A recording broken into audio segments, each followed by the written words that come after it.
In 2017, the next installment of the WWE 2K series looked promising. After all, this was the first game where it was fully on the newer consoles, next-gen consoles like the PS4 and the Xbox One. And visually, the difference was very clear.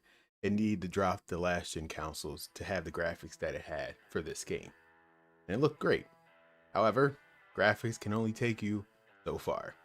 We're looking at WWE 2K18, a game that indeed looked next gen, but also the game where developers chose graphics over progress. Now, as per usual, just a quick summary. WWE 2K18 was published by 2K, still developed by Yuke, and also co-developed by Visual Concepts. If you noticed, in the beginning of the screen, there was something called a deluxe edition. This was around the time where early access to the game. What does that basically mean? You're just paying a premium just to play the game a little bit earlier. Back then it was only 3 days. Nowadays it's about a week, but essentially this just incentivized people just to fork over. I don't understand the practice, to be honest with you. It's like, what's the point of a release date? Then you have early access. It's like, so you're basically telling me the game is done 3 days earlier, but you're making me pay more money just to play it 3 days earlier, even though the game is done. Now, some arguments people would say, so that way they can, you're basically paying to be a beta tester. The joke usually comes around. And that's because, for the most part, starting with this game, I'm not saying it's a buggy mess by any means, but you could tell starting from this game, the lack of quality control. The patches, like, they weren't. This is where they started patching the game a lot more, because they realized, oh yeah, we can just keep patching the game. We don't have to put out a perfect game. Now, compared to obviously 2K20, I'm not saying this game was broken on release, but you could just tell starting with this game, and thanks to early access, they can, have the people who are going to pay the premium to play it early, and then by the actual release, okay, we can have a day one patch that fixes everything. It's not just this game, it's other games too, but I just want to point out it really started with this game. I guess it helped since they weren't releasing on Xbox 360 and PS3 at the time, so there's that. But just wanted to point that out. As I said before, this is the first WWE game solely on the next generation, Xbox One and PS4. Also, released on Steam, and unlike the previous versions, this was the first one that coincided with the Xbox One and PS4. So yes, now the PC players had to pay the same price and then also get the DLC at the same time. Before the DLC, you got all in one package later on in the spring. So it was a give and take situation. Steam players had to wait like 3 to 6 months, but in return, they got all the DLC at the same retail price when it originally came out. Oh, what's up, Michael? Thanks for stopping by. Yep, we're on 2K18. Pretty much similar to 2K17.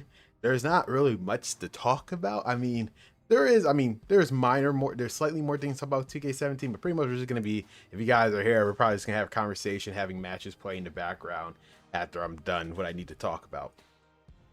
It's similar to 2K17. These are nothing happening games, although this is one slight difference, the graphics, and we're going to talk a little bit about that. And one more thing to point out, this is also the first WWE game since WWE 13 to be released on a Nintendo console, the Nintendo Switch. We will get to the Nintendo Switch version of this game, because to say this game foreshadowed the events years later would be a understatement. I must say this game was not the Switch version. I must put a disclaimer: the Switch version was not made by Yuke and Visual Concepts.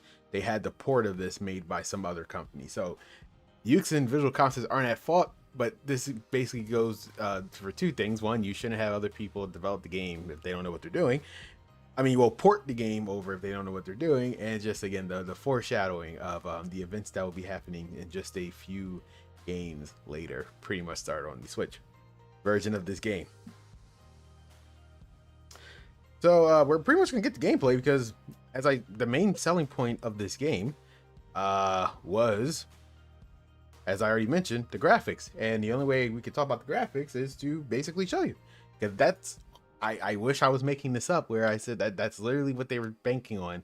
the graphics and the updated roster. Now I will admit NXT, I mean, because of the draft, because of the NXT presence, and because of 205 Live, the roster difference between 17 and 18 is vast. So if you were playing 2K16 back in the day, as I said, AJ Styles and 4 Horsewomen, you have to ask yourself if that was worth the $60 retail price. But the roster has been beefed up a lot thanks to more of the NXT presence as well as 205 Live. But outside of that, we will talk about this momentarily. But we're just going to show off the actual graphics of the game.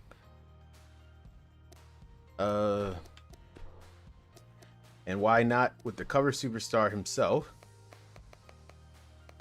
Seth, which is funny how he's not the first person you can click on. You see a bunch of alternate tires. That's because this was the game. I mean, we're actually kind of, so fun fact, we're actually, I think this will be considered meta now. I'm at the point of we're basically at the point where this is technically the first game where I've done universe mode on the channel. But now that we're circling back here now, it's just like, how many years ago? Has it been exact? It's been almost a decade since I've done the 2K18 universe mode on my channel. And now I'm circling back to this game for the very first time in about a decade doing it. So it's just funny how that works out. We're going to use Kurt Angle. I mean, yeah, we're going to pick Kurt Angle because he was the pre-order bonus. Once again, with the early, with the early access, it still doesn't make it makes less sense as to what's the point of the pre-order bonus, because you're getting early access to the game. And the Kurt Angle's already in the file. Again, I must stress this. These pre-order bonuses are essentially, these characters are already in the game. They're just locking them out. You have to put in a code for them to just unlock them from your disc, or in this case, digitally, because I bought this game digitally. Momentum entrance on. Yes, I believe this was the first game where you can actually switch referees now for the first time. That's one minor thing, but I mean, come on, who cares? And this is super loud.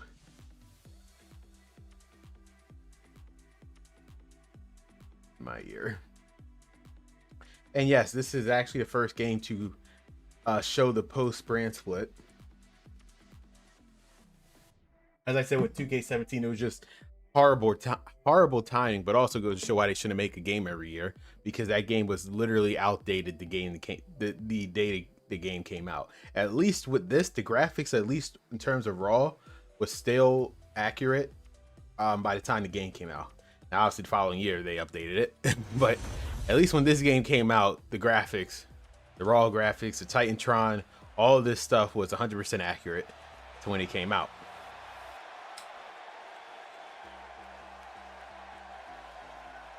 And right off, as I said, I mean, while the graphics are dated, I never was really a fan of the look of this game. It just seems so dark. I mean, as you see, just looking at Seth Rollins' face, right?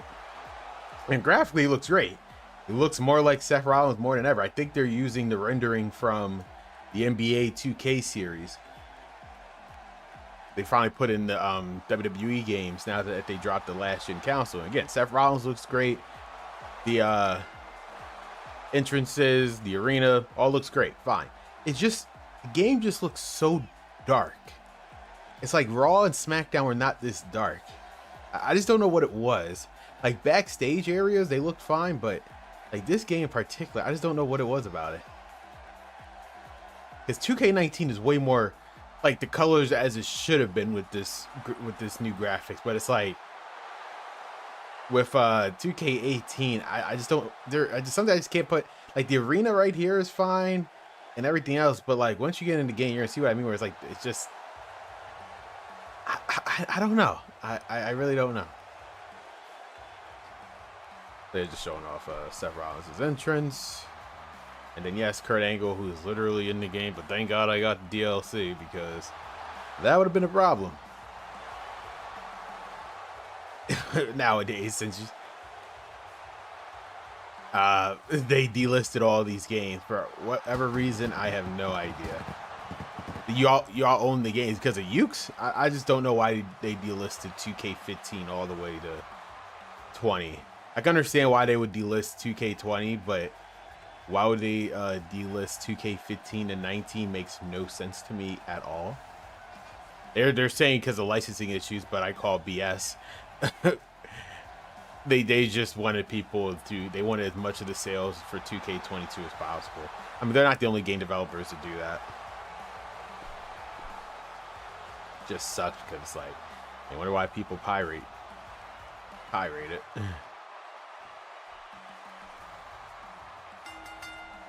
See, like, so the graphics again looks great, but outside of that, the gameplay is practically, I wish I could tell you the difference in gameplay.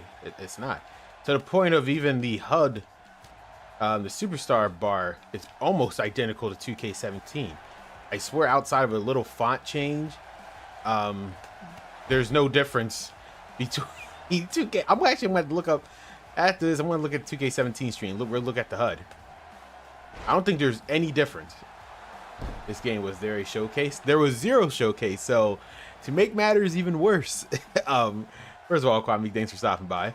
To make matters even worse, my granddad died. Now he raised me. Oh man, first of all, I apologize, Will.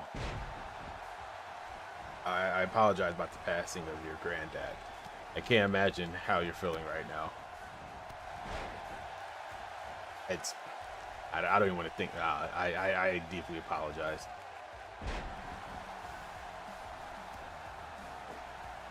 I mean, well, I know it's like when you have a family member pass.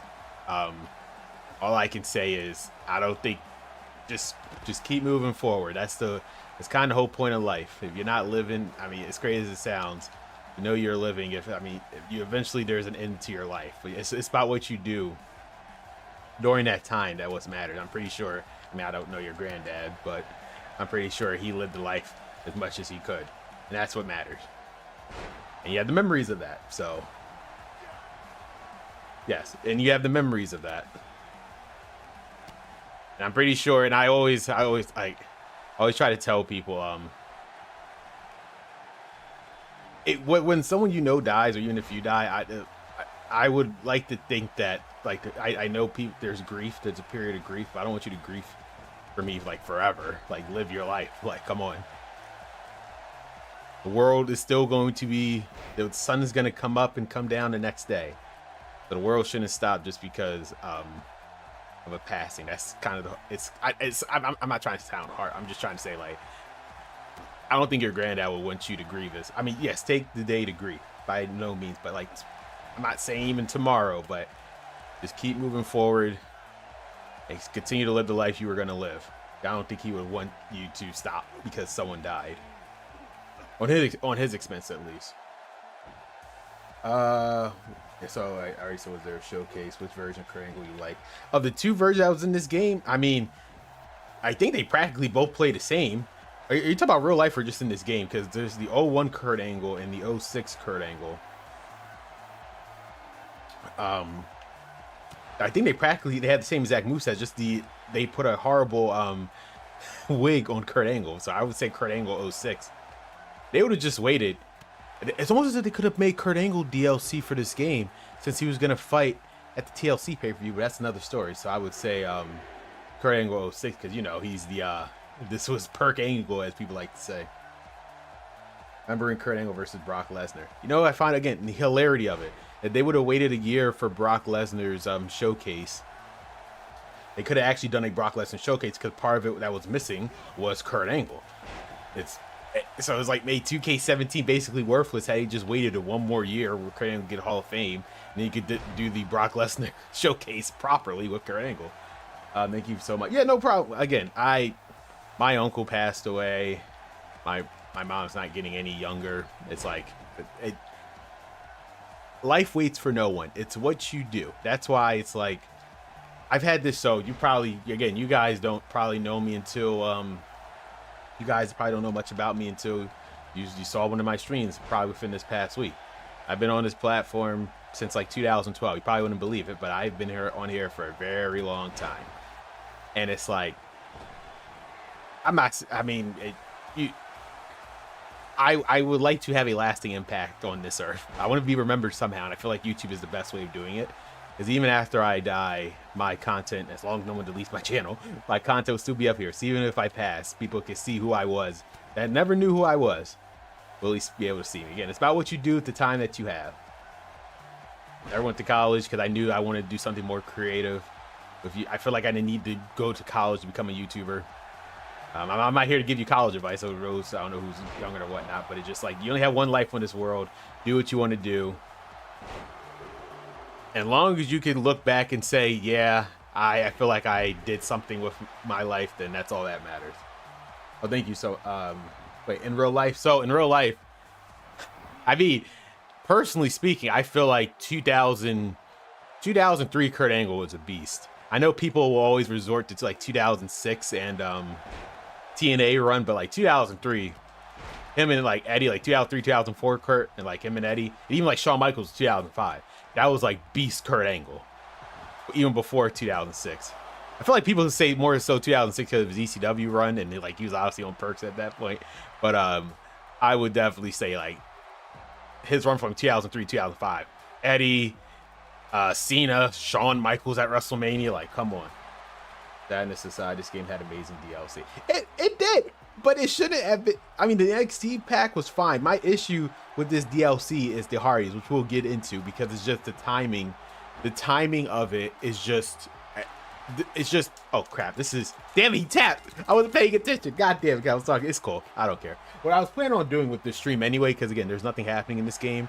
After I go over some of the stuff, I was probably just going to have the CPU. We're going to pick match. I'm going to let you guys pick the matches. We'll just let it play out. I did switch the submission system because that R stick crap ain't working. I like the current version where they kept the circle, but it's the triggers. I appreciate that. Well, hopefully this, I mean, well, that's why I kind of do what I do. It's crazy as to think, even though it's funny because I didn't think I would have an audience during this event. That's why I make YouTube videos in general. I don't make them for my, I think people tend to forget what YouTubers really try to accomplish. I sometimes think YouTubers forget. You're making this not for yourself. If you wanted to make this for yourself, then you would just not post it on YouTube. You're posting on YouTube because you would like to think there's one other person out there in this world that when they see your video, they understand what you're making and they can appreciate it. That's basically why I do it. Took me a while to get my footing on this platform. As I said, I've been here since 2012, so you can do the math on that one. But I feel like I'm in a position kind of where I think I'm starting to get that momentum that I've been looking for all this time. Remember when Brock Lesnar did the splash off the top rope versus Kurt Angle? You're referring to WrestleMania 19, and he almost killed himself. It's funny. He was able to do it perfectly fine. He was able to do it perfectly fine in OVW, but he couldn't do it on the main roster. Your words kind of touched my heart. Well, I appreciate it. I don't think I would consider myself I don't consider myself a philosopher by any means. I just talk from the heart. Like Technoblade. Yeah, exactly. He was the Minecraft guy, right? He's still, they put him in the Minecraft movie. And I think his channel, hopefully, is still up. I know exactly. This is my point. I'm not saying it, it's not that I'm not a fan of Minecraft. I just never understood the game. I understand why people watch it. I've never played Minecraft a day in my life, but I know who Technoblade is. That's how much of an impact he had. I know who he is, though. Damn, I need the gameplay back. Of this? Well, we're going to look at the peak of the gameplay tomorrow. YouTube is like memory time machine on Nickelodeon, CNN Network, and Disney Plus. Yes, it's like, I mean, besides the fact that it's mostly user generated stuff, like regular people like you and me, it's just like, this is time for you to go back and look at the good old days when life was simple and not hard. One of my favorite WrestleMania, besides that Triple H versus Booker T finish. It took like 20 minutes for Triple H to get the cover. That's the mean. So quick sidetrack. I mean, going off the off gears for just a split second, because there's actually something to talk about with this game. Surprisingly, they actually introduce, this game has 8-man matches. So great, you have 8 people in the ring. Now the issue isn't that there's 8-man matches in this game. There's no 5-man matches in this game, but that wouldn't happen until the final game under Yuke's, but that's besides. We'll talk about that tomorrow. The issue is that they use this as a main selling point. Problem with that, this is nothing new. Obviously, I don't think you guys were here when I was doing the Just Bring It stream, but it's okay. The 8-man matches debuted on SmackDown Just Bring It in the year 2001 on the PS2. So to tout that this is a like technical achievement, we can have 8 people in the ring. The PS2 game was able to do it in 2001. It's like, what are we doing here, guys? We're just scraping the barrel. And it's like, no. And what kills me, the advertisement says all new 8-man matches. It's like, but it's not new. I played it on the PS2. It's like they're just playing in my face. The game was the first to add the brand split arenas in the universe. Yes, and we're gonna go over to universe mode as well. I think again, I will give them, they did do some quality of life updates to universe mode, but it's still missing some stuff, which we'll talk about. Just Bring It sucked. I always have a special place with Just Bring It just because it has the only game in the main series that have Roland, Undertaker, American Badass, and the story mode was just very short. That was pretty much the biggest issue. Luckily, they rectified it with Shut Your Mouth, the most impressive wrestling game ever for their times. Where Shut Your Mouth, and like I said, they corrected it with Shut Your Mouth.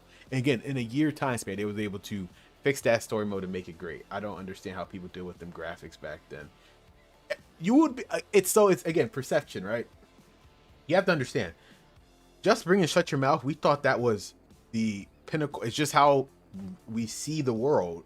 Like, we thought as years developed, we thought like this is cutting edge technology. I know if you were born in that era, it's like looking at a PS, like, I'm not gonna lie, SmackDown on PS1, I thought it was the most realistic game ever when you're playing it. And then the PS2, oh my god, it's just when you don't see something, when you're seeing something for the first time, it's like, wow, this is as good as it's gonna get. And then the next thing comes out. Obviously now you can look back and say, wow, this looks like an absolute crap.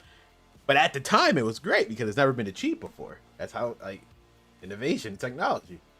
SmackDown was ahead of its time. And again, it's still the only game to this day where the story mode had a draft. How did 2K8, again, they had time. I know they were late with 2K17. They had time with 2K18. Why was there? Yeah, so guys, you're going to be surprised to know this game, despite the fact that it reintroduced the brand split, there's no draft. There's no draft. So it's like, they don't try. Again, it's like they take one step forward, 8 steps back. They do the bare minimum for these games. What year was peak of WWE in terms of games or years? In terms of, I mean, objectively, from a, for me personally, I think the best year, I actually like the 2007 year of WWE for multitude of reasons. First, Undertaker won the world title at WrestleMania, so that was cool for me. CM Punk won the ECW title, and I was following his journey from during the ECW day. And I also attended my first wrestling show that year as well. So fun fact, we're going to switch to 8-man gameplay. I guess I'll tell you that story in a second. I'm going to let you guys pick. Who are the 8 superstars we're going to pick so we can showcase? We're going to showcase this riveting match that they touted. I'm not even going to play this. We're just going to let them do it. I heard WWE buying WCW wanting to show their ego and throw money for multiple stuff, like Shut Your Mouth to show their dominance in every way possible.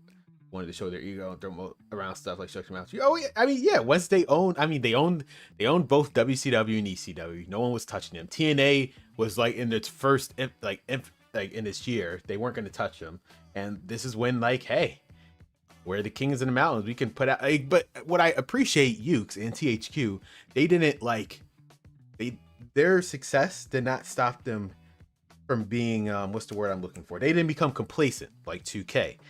They made a great game with SmackDown 2. They jumped the next gen with Just Bring It. It was kind of a mixed reception, but then they bounced right back with Shut Your Mouth. Since there was no competition, they could have easily just made Just Bring It into Shut Your Mouth again with like slightly updated roster. But no, they made a completely different game, and then they topped themselves again, and they never been able to top themselves since with Here Comes the Pain. So both that year was kind of, I know that's why I say so fun fact. I'm going to tell the story once I pick these superstars. So let's see what we got. We're going to pick Sheamus, Roman, Luke Harper, Sin Cara, why not? That should be fun. Cassius Ohno, who makes his debut in this series. The Big Boss Man, we already played as him yesterday, and him as yesterday. We haven't played his big cast. I saw Neville. We're gonna use Cedric Alexander. Oh my god! Again, 205 live. This game does hold a. As much as I'm crapping on this game, this game does hold a special place at Day O'Brien in my heart, because the 205 live. God, I love 205 live. Greatest week, literally the best wrestling of the week, hands down. I would argue even more so than NXT. I know that's gonna be crazy to say. I truly believe we'll go with. I don't know. What's the original arena? NXT TakeOver Brooklyn. We'll do Payback. We're gonna cut off the entrances because that's gonna take forever. But they had updated arenas in the game though. No draft. Like what? I know they had all the updated arenas. They had all the updated arenas up to that point, but they couldn't do a draft. It's like, again, pure laziness of them. The only thing that they updated was the graphics. Keep in mind, you would think that when you drop the next gen system, the last gen system, the Xbox 360 and PS3, everything should be fine and you have time to do it. This game, again, outside of I must stress this, outside of the graphics, this game plays 1-to-1 like 2K17. Literally, the only difference are the graphics themselves. I must stress this. So it's not like they needed to overhaul the game. Oh, and Sheamus is already out. There you go. Just bring it. I thought Vince bought WCW. He did buy WCW. Just bring it was a quick crash gag because they were working on Shut Your Mouth, and they wanted to capitalize on the PS. They wanted to capitalize on that PS2 because that was taken off. They wanted to make sure they were on there. What game is this? This is 2K18, and Silas, I believe is how you pronounce your name. This is the first time seeing you, so quick plug. This is a 25-day event. We're on day 19, right, Slade? I know you've been keeping track. We're on day 19. Going through the history of the WWE game to see how we got to 2K26. So right now we're on 2K18. We're doing it every day. I think our conclusion is going to be on Monday, so tomorrow is 2K19. In my opinion, Shut Your Mouth is better. Here Comes the Bane. Better season, better bet. Yeah, arguably it does have the better season mode. In terms of like just walking around helped a lot. I just feel like the one thing that Here Comes Pain has over Shut Your Mouth is that it was technically more non-linear. Like, again, especially when it comes to Create a Superstar, I'd rather be more non-linear than linear. If it's like using a superstar, then I have no problem with being linear. I know they use both, but what I'm trying to say is, again, it just depends on what I want to do. Like, if I want to chase the World Heavyweight title my way, I'd rather do stuff like that. But yes, I would. Shut Your Mouth just had the better one because it's a draft, in my opinion. Just because that completely changed the dynamic of the game. No matter, depending on who you draft, you're going to have a specific roster for your 2 years a season. So it's cool. Here Comes Pain with cartoony. I think, again, they were going for the ultimate arcade game. They made everyone look like Brock Lesnar. I know Brock Lesnar looked jacked, but come on. I know, it's crazy. Brock Lesnar looked more realistic in Shut Your Mouth in terms of build-wise than Here Comes Pain. Like, Here Comes Pain, he was a tank. Crazy Enzo was oh my god, do not get me started on 205 Live. It was like the cursed 2017 was the cursed year of 205 Live. It's not the fact that Enzo won the cruiserweight title. As crazy as that sound, I had no issue with it because in my eye, again, the lessers are two evils. I'd rather have Enzo win so more people could look at 205 Live. So people give it a chance, but then the stuff happened, and then it turned out it was false accusation anyway, but it basically screwed over Enzo. And then you had Rich Swann was gonna do something, and then he got suspended. It was a tough year. It was a tough year being a 205 Live fan. it was a tough year. We got through it in 2018 briefly, but it was a tough year. And last game of Enzo. I felt Enzo was one of those what if, because honest guy, if it wasn't for those accusations, I think he was still being the company. He had the charisma. He obviously wasn't a wrestler, he was more of a character, but he had the talking. Like, no one could talk like him. I don't think no one could match him on the mic. Honest to God. In terms of like being the character, and just like false accusations literally destroyed his career. And it's so sad because it's like it'll be one thing if those things happen, but it's like since it was just false, but then WWE didn't want to touch him. It is what it is. For whatever reason, this game made Bobby Lashley call on legendary difficulty to play. Take 20 and 30 to beat. This game made Bobby Lashley's call on legendary difficulty to play. I think I might have the Bobby Lashley call on here. I don't know. We might have the same one because Bobby Lashley was not in this game. They put him in 2, and then oh my god, I can't. This DLC crap is so questionable. Yep, today is day 19. Thank you, Slade. Brock was 25 when he first won his championship. And is he still considered the youngest? Unless Obafemi. How old is Obafemi? I don't think no one else is younger won the world title than Brock. Unless it was Randy. Did Randy win it younger? Unless I'm missing someone. Unless Oba somehow wins it faster. And everyone in 205 Live is Argo. Is it shit? Really? Oh my god, that's crazy. Oba's 27. Oh, there you go. That ship sailed. What was the accusations? I don't think I'm allowed to say the word, but he allegedly essayed someone who was drunk, but it turns out the woman literally lied and was like told text messages of everything. So it's like he never went to court, never went to jail, like because it was all a lie. But the problem is, obviously, WWE is a publicly traded company. They're not going to touch that with a 10-foot pole. So they literally distance themselves and pretend like Endo did not exist at all. Randy was young. We all know why Randy. Well, because yeah, that Ruthless Aggression documentary, Triple H, they were trying to make stars out of Randy and Batista. I think it worked. I mean, I don't think Randy needed, because here's the thing. Obviously, the end goal for Triple H at least was Batista and Vince. Randy really didn't hold the title that long. He only held it for what, a month, and then Triple H took it right off of him. I think Randy, like, he wasn't doing well. He was a problem back then. But yeah, those were the accusations, Kwame. And yes, this is the, I know I haven't talked about the 8-man match, but again, it's not, had this was the first time it came out and they marketed it, it would be fine. But again, this is nothing new. I've seen this gameplay in a much faster, and I think the biggest issue is it's not in 60 frames. I think that's the biggest issue. How is it a PS2 game was able to be in 60 frames in this match, but it wasn't on this console? It boggles my mind. I thought it was because the way Brock left them. I mean, that was, oh, you're talking about the reason why they made him the youngest one. But no, they were pushing Randy and Batista anyway. But no, you're absolutely right. They wanted to say F you to Brock. That's what you meant. My apologies. That's what you meant. But it's like they were pushing for Randy and Batista. But yeah, Vince specifically did that to say screw you to Brock Lesnar. Riddle didn't tell the company about it. It's why he got fired. Riddle told the company ahead of time. That is true as well, but I guess he thought, I mean, yeah, I can't speak for Enzo. I guess he just thought it was a nothing burger, but now it clearly was. I mean, that is all on him. I will agree with you on that, Johnny, but it's just lying and ruining someone's life is just not cool in general. It's just, come on. I guess he figured, I mean, I'm not really defense. I mean, in his defense, I just nothing happened. I guess he thought it wasn't worth mentioning. I stopped at 18 to pick up 2K25 like 2 or 3 months ago. I'm enjoying it. Community creation with fire on this one. Yeah. So I must stress, I feel like people might have a misconception watching these streams for both 17, 18. I hate these games. Not at all. Here's the issue. If you were a new person who never touched this series and you started on 17, 18, yes, in a vacuum, these are good games. But when you buy the series yearly, like myself and many others, you feel like you're getting cheated out of your money. Because, again, 2K17 was like the worst example. Nothing has changed. They expected AJ Styles and the 4 Horsewomen to sell the game. And it did. And then for 2K18, they thought the graphics was just going to sell the game.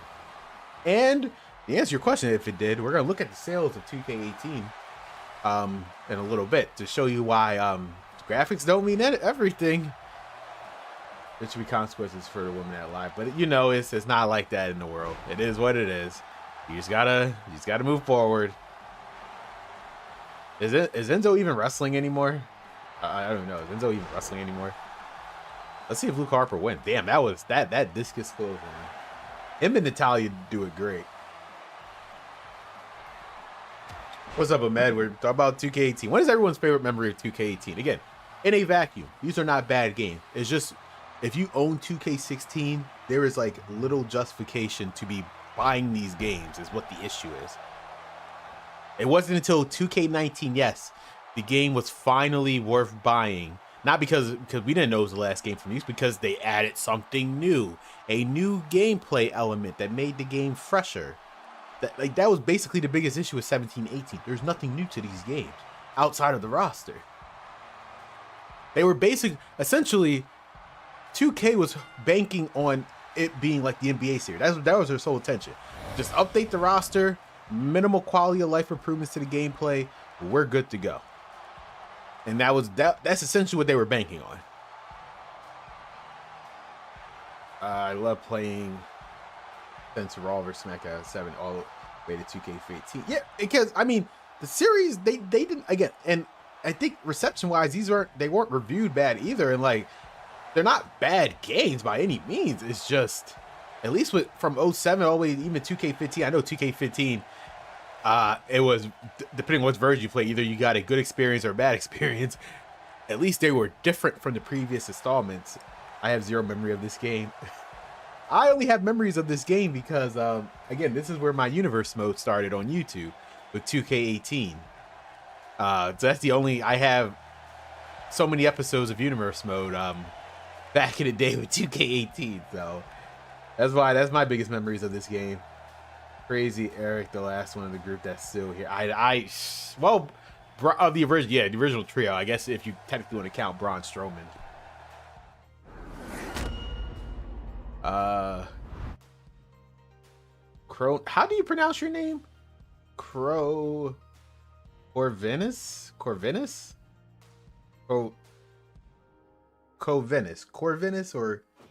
I want to make sure I pronounce your name right. Thanks for stopping by. How are you doing this evening?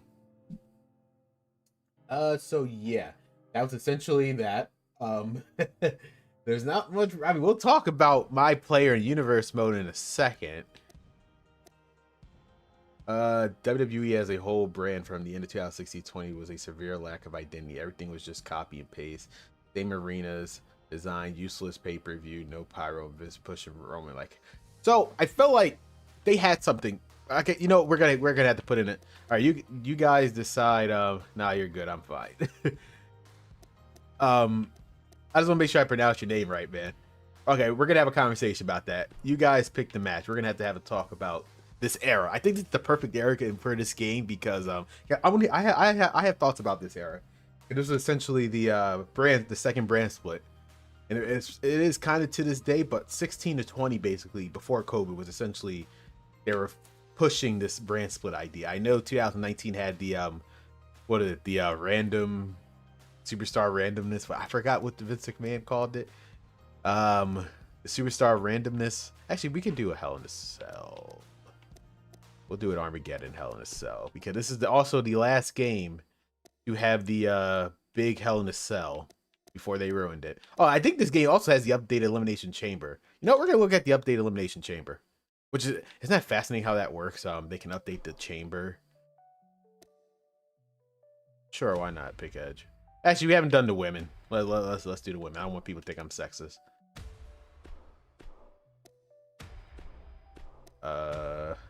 Maurice. Emma's last game. Why I think about it. Ivory. We did Ivory and Jacqueline. Wait, what did I say, Slade? I said I don't want them to think I'm sexist. We haven't done the women yet. Oh, I guess me saying I haven't done the women yet. Maybe that's how it slipped. That came out wrong out of context.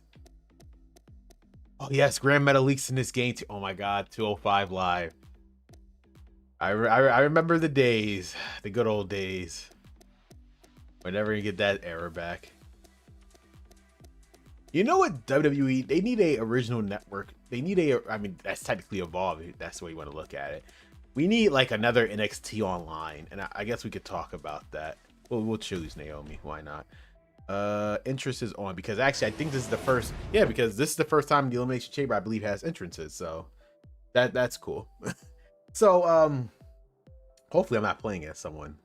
I think this is the first game that they updated the chamber and they have specific chamber. And this is like you said, it's such a cop out. They're lying sacks of shit. Excuse my language when they say they can't do curved entrances. These are specific animations just for one match. You're trying to tell me you can't make up 5 to 10 curved entrance animations just from these? We're not asking them to make full-blown entrances. We're just trying to tell them to make 5 to 10 generic curved angled entrances at the start, and then they could proceed to their original entrance motion. It's not that difficult, and they were able to do this. Like, see it, like, look, watch this. You're gonna notice that this is what I mean. For those who don't understand what I mean, because their 2K's logic is with these arenas, whatnot, they can't do curved entrances. This is what I mean with, like, yes they can. They're just lazy as hell, because Elimination Chamber and the underground match is 100% proof they can do it. Hold on, for and then we're gonna talk about 2016 to 2020 WWE. I just have to point this out, because they are so full of shit. I just realized how much full of shit they are.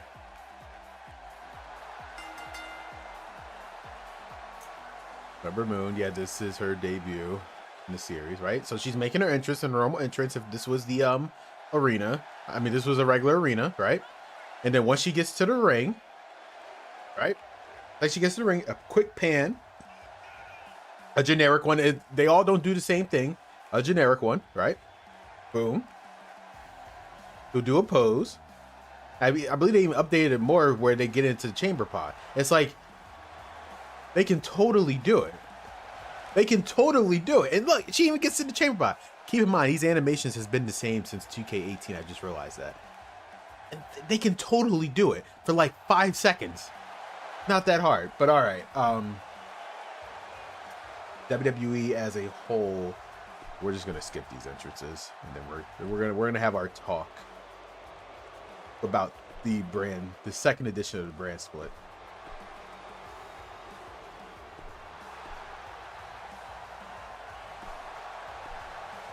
Lita. All right, we are good. All right, let's talk about the era for that era. I know people. I mean, pretty much. I think the biggest casualty of that year is 2019. People talk about the most as like the worst year in WWE history. I mean, I wouldn't say it's the worst year personally, because there's still some good to come out of it. You said, not gonna lie, some of the feuds were great. Dolphin, like I said, Dolphin Miz was the highlight of 2016 SmackDown.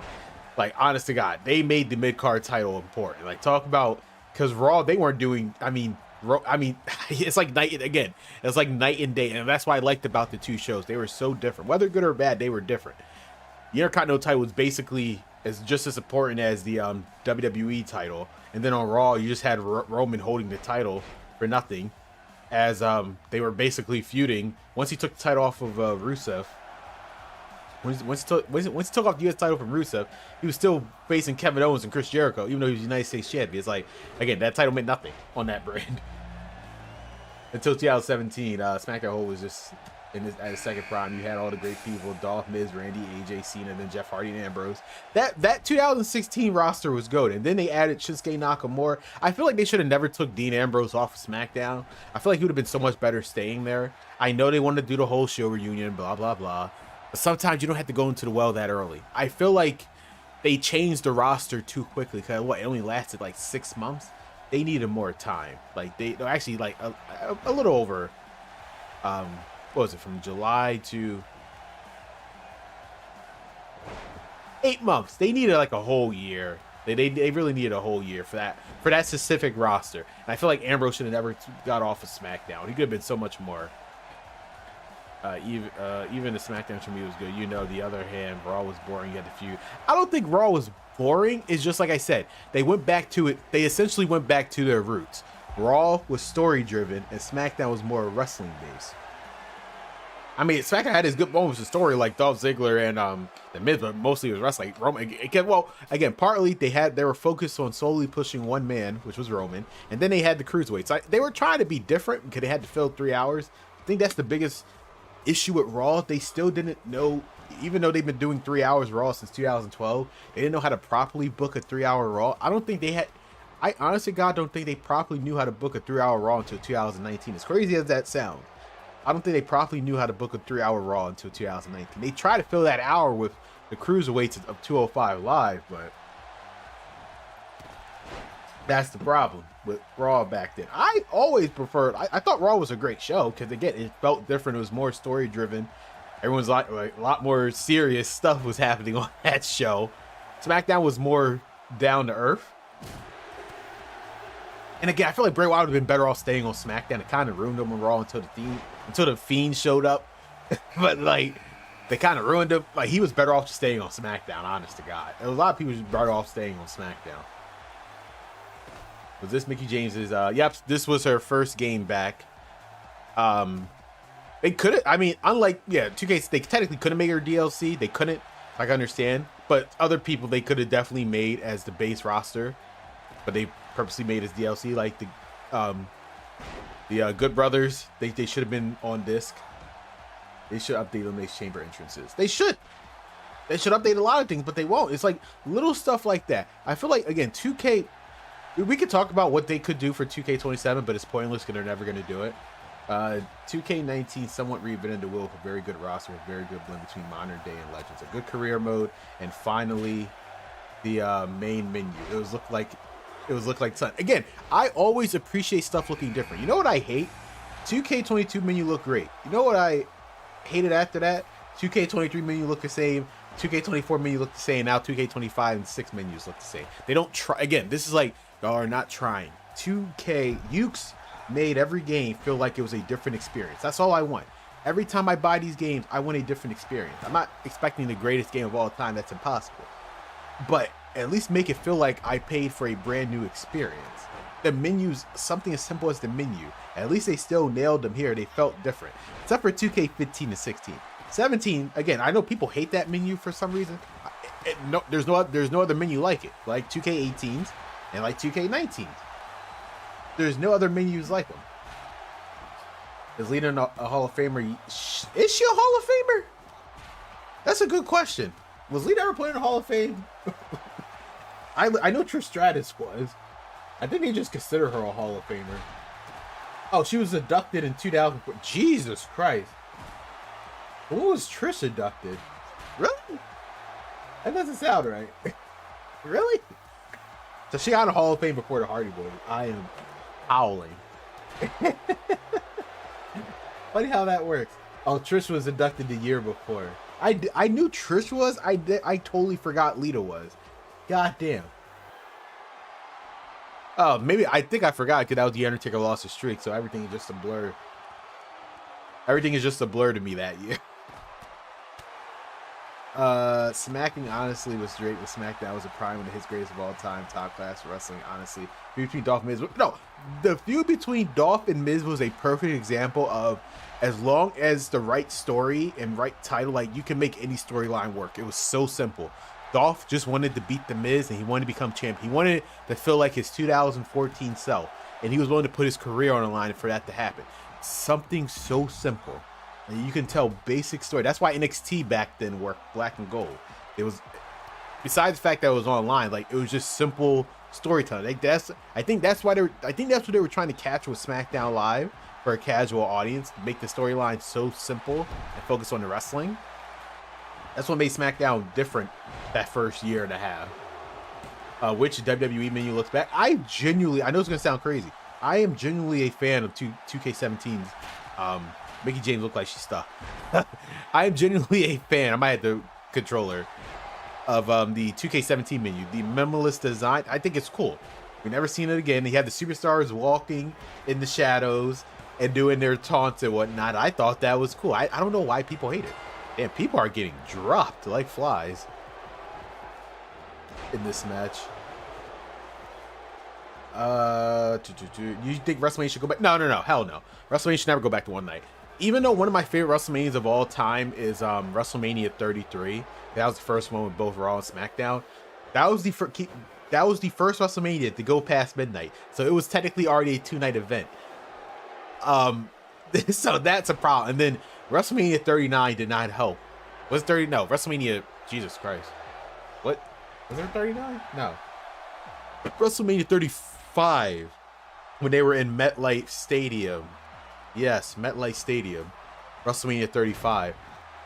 You know, it was just went way too long. Way too long. And I feel bad for the women main eventing the show. People just wanted to get the second. You should have saw the crowd. It was so sad when Becky Lynch got the count of 3 on Ronda Rousey.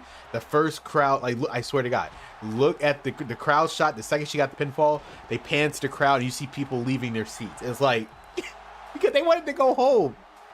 Like WrestleMania 33, people stayed because Undertaker. They look like Undertaker retired right there. You know he didn't, but it's like nah. The best thing they did was 2 nights because for 2 reasons why I feel like they should stay 2 nights. It's just about they just have to optimize the card to make it feel like they're both worthy of 2 night shows. I think the only card that felt like that was 39 and 40. 41 was a miss. But 39 and 40, Triple H executed both cards. Feel like it was WrestleMania, but no. They just need, because like, again, there's basically 7 matches on both cards. That's 14. It was the equivalent of it being in one night, but you saw the issue with one night. Not only do people not have enough time, you know, some like, I'll give you a perfect example. Rey Mysterio and Samoa Joe, right? Rey Mysterio and Samoa Joe, the United States title. Samoa Joe's first and only WrestleMania match went like less than 20 seconds. I shit you not. Just because of the timing issues. That's my point. I think they did the best. This 2 night thing, everyone gets as much time as it needed. So the 2 night thing should stay. It just again, it just feels like it feels bigger. I don't want rush matches. Like imagine that WrestleMania 40 ladder match, right? That tag team ladder match I thought was great. I think that was one of the matches of the night on night 1. Imagine being on one card. That would have got less than 10 minutes. Or probably less than that. I'm being generous. If it was still 1 night WrestleMania. I totally agree with 2K games having been a copy and paste. 2K has been making games for 12 years now. Truly gameplay change, the games worth buying are 14, 19, 22 made. So my personal opinion, in terms of a unique experience, 14, 15, because you just have to experience what it was like. 16 as well. You can literally skip 17 and 18. Yes, the one I'm currently playing right now. You play 19, you play 20 for the funsies. 22, you can skip 23. 24, it's up to you. I would personally skip 24 too and go straight to 25. Because that's again, starting with, we're going to look at from 22 to 25, you're going to see my issue where it's like, you feel like you're getting scammed every year. It's like, if I'm playing 25, why did I just play 24? And when I play 26, why did I just play 20? Like, this is the issue with the current games. They're not bad games, but it's like they're doing so little. It's like, I feel like I just wasted. Basically, I feel like I should just wait 5 years for that game to come out. I'm going to get the complete experience that started in 2K22. And it's like, that's the problem. And it does, you know what doesn't help either? That starting with 2K22 to 2K26, these games look identical. This is not a, like, even every year, even during SmackDown versus Raw days, the games look different enough. Starting with 2K22, even though they dropped last gen, they look exactly the same. They have been no updated difference. I mean, sure, you can say from 2K22 to 3 because of the slight lighting, but outside of that, they all look exactly the same. These games look exactly the goddamn same. What's the dumbest stipulation to a match you've seen? I always thought the flag match was kind of stupid. There's probably a better way of going about doing it, which, and you know, it's funny. That's a match they still yet to put on. That would be a different in the game. I wish they could put that back. I mean, I wish they could put something like that in. I think out of the dumbest match, I think the flag match is just kind of stupid because is it really that hard going to the top just to grab the flag? Really, you can't just power bomb it one time and just sprint over there to grab the flag. I think that's really like the only dumbest stipulation, just because like taking suspension of disbelief for a second. It does not, just how anytime any of like these cruiserweights can just jump on that top rope, they hit their top rope move. Why is it only that match that they take 20 hours to get to the top rope? That never made any sense to me. I totally agree that the era of WWE was where SmackDown made a great use of all the titles. Their concept, prestige, your style as well. Was that SmackDown alongside it? Yeah. So when they switched the US and that's the point. It's like, again, SmackDown, they made the secondary title important because when it got switched to SmackDown, look who held the title. AJ Styles, Kevin Owens, Baron Corbin. They were developing him. Then by the people who held the title actually mattered. Does anyone remember outside of do you remember who held the Intercontinental title? And they not only were holding the United States title, they were actually doing something with the United States titles for storyline purposes. You want to know who held the title during the Raw stint? Dean Ambrose, he was drafted there. The Miz, Roman Reigns, and then The Miz again. Because you want to know why? Because Roman Reigns still focused on the Universal title, but because Brock, only appeared like 3 times a year. It was a mess. That's the problem with Raw. It was a mess because of that. The issue wasn't that Brock it was a part time. It's just they didn't know how to book the Intercontinental title as a main title if it wasn't on Roman Reigns. That was basically the biggest issue. Like I said, I don't think they truly knew how to book a 3-hour Raw until 2019. I think it would be dope as hell if they released the greatest moments of NXT and NXT TakeOver, including the Wrestlers Arenas Championship and Cosmetics, a superstar in the pack, or put in NXT's greatest moments 2K showcase and unlock NXT TakeOver Arenas and Superstar Championships as you progress through it. Well, I mean, part of the issue is they kind of released half the roster. They were NXT. Basically, who's left from the Black and Gold era that's still on the roster? Besides the 3 horsewomen. Paige is finally back. You have Kevin Owens and Sami Zayn, Finn Balor, Shinsuke. But everyone else that defined that era, like the Undisputed Era would be a perfect example. Kairi Sane, Shayna Baszler. You're missing a lot right now. Of course, that time is basically past with all the releases, so it's gonna be hard. I get what you're saying. I wouldn't even have an issue with it. Hell, throw NXT UK in there just for the good old days, and I'll be all for it. But it's like that ship has sailed at this point. It ain't happening. So take a quick detour because we're going. As I said, this game was the first game to be released on the 1 second. This game is the first game to be released on a Nintendo console since SmackDown vs. Raw WWE 13. My apologies. So we're gonna look at that, and we're gonna see how their first doing on the Switch was. Again, I must stress, this game, it was not ported by Yuke's or Visual Concept. They had another company do. I forgot their name. I think they actually went out of business solely because of this port. In a ironic twist. So credit to Classic Game Time for this footage. We're going to just look at. I'm gonna let you guys look at it. Like the menu looks the same, all that good stuff. Is when you get to the match we realize what the hell is happening. So we're gonna let this play out as I'm gonna read the menu as I read the chat.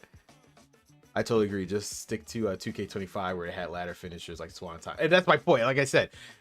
Think about it. From 2K22 to 2K24, you couldn't do finishers. 2K25, you can finally do a ladder finisher. But why the hell did I play 2K24 to 22 then? See, my point is like every year they're and you know what's the worst part is? This is not like some revolutionary thing. The worst part is they were in the previous game. It started with 2K16 and 14. Much as that is a good game, I will acknowledge it started right there. They drip feed the stuff that they took out to put it back and sell it to you as a new thing. The most egregious example is yet to come, which is 2K24. So we're gonna get there. The most egregious one of that. They try to play in my face and pretend like those new match types are new when they're not. 75% of them are technically not new. I guess you could say 50%, but we'll get to the semantics on that with 2K24 stream. But yeah. That's basically the issue. And then similarly by community creations and mods if you're on PC. Well, luckily I'm part of the PC master rate. Even though I've yet to mod any of these games, I just don't want to screw them up. I know like the chance of me screwing up if I know what I'm doing. But I just don't like my biggest issue with the mod community is paying the mods. Like I have my own personal gripe with them. It's just I'm not a fan of you charging for something that should be for the community. If it's for the community, why are you trying to make a profit off of it? It's like, again, if they want to, it's the difference between donate. So here we go. Here's my little rant on the modding community.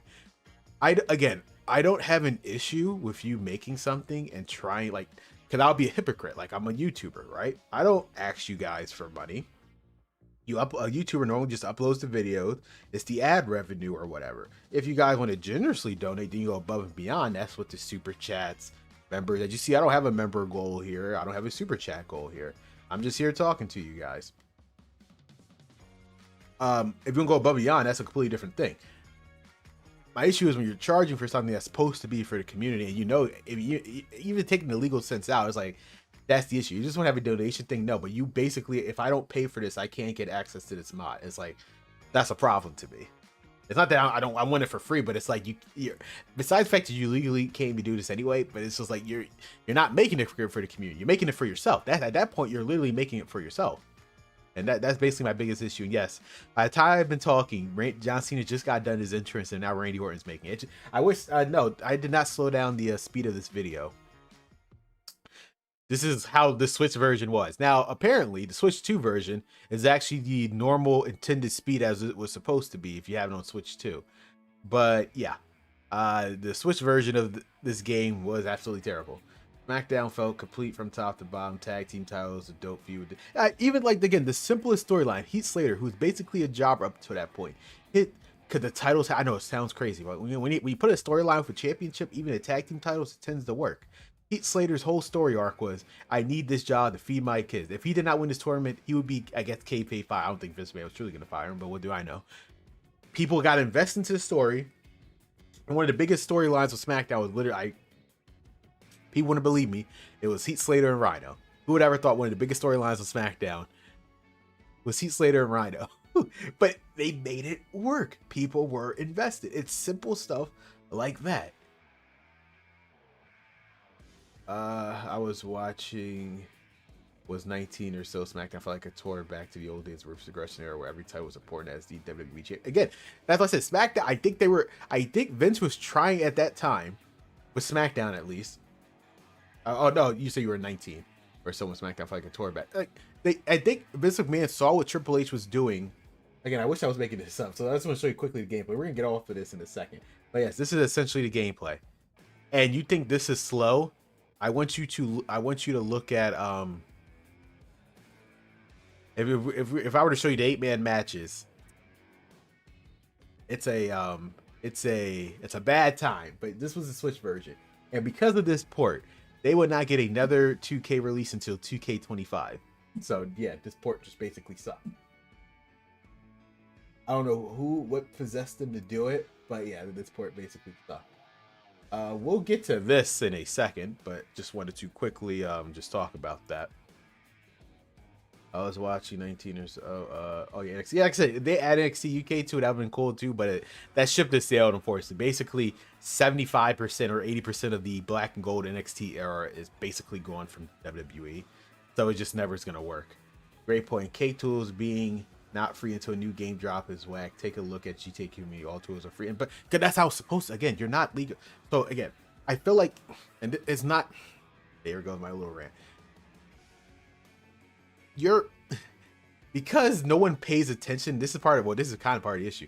Our community, I don't think people realize, outside of our little bubble on YouTube, no one cares about us. Like, we're not as big as a community like Minecraft or the NBA. Like, it's like night and day. Look, the NBA community to us, we're like night and day. We are the loudest, and they will look at us and make profit off of us when we complain about like a ringside pass. But in terms of us as a actual community, no one cares about us. And that's why like stuff like the modding, where people are getting away with it, no one's gonna point a flashlight on it because we're not that important. But it's like, yeah, the modding, and because of that, that's why modding people get away with it, because no one's gonna scrutinize them over it. Again, I have no issue with you trying to, if it was, again, a difference between being optional and mandatory. If you had it as an optional thing, you'll be surprised if people are willing to donate to you because they see the hard work that you did. By making it mandatory, that's where it's like I draw the line. It's not that I'm cheap. I have the $5 to spend on your Patreon, but that's not the point. It's like you're making this. I love the main menu of this game. Again, it's not bad, and it's like it's cool.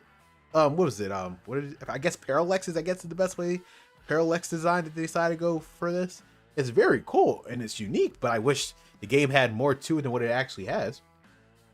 But yeah, the mod. The issue is simply I would be less, even it's just so crazy because I'm part of the PC master race. I'll be more in tune to be putting stuff in the mod. I just don't. I'm not a fan of the practice that they're making you charge money for something that should be free. And again, if WWE were to really pay attention to it, which is why the 2K25 story is so interesting, it involves moderators. It's like they're biting the hands that feed them. 2K really wanted to throw. See, I feel so. I'm frustrated because it's like now I'm a PC gamer. I'm gonna be mad when they eventually take it away because they're testing them. PC players are really testing 2K. They're gonna take it away from Steam one day and be like, well, fuck, I gotta go back on console to play this goddamn game because they're ruining it for everyone. They're really like poking the bear with them.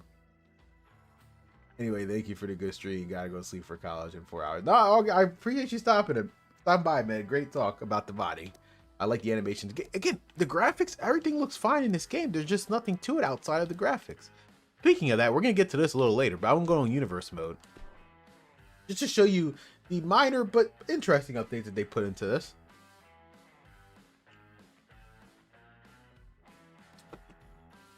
Once, because again, this was the game post brand split. If it would load. So again, in a similar sense, like they show Raw, they show they have an interesting ranking system, which we'll go over. You have your card. Again, same thing with the promo engine. They have that, all that good stuff. Main event, Brock and Miz. I wonder how that's gonna work out. The rivalry system. So they updated the rivalry system a little bit. It's still linear, which I'm not a fan. I'm never a fan of that.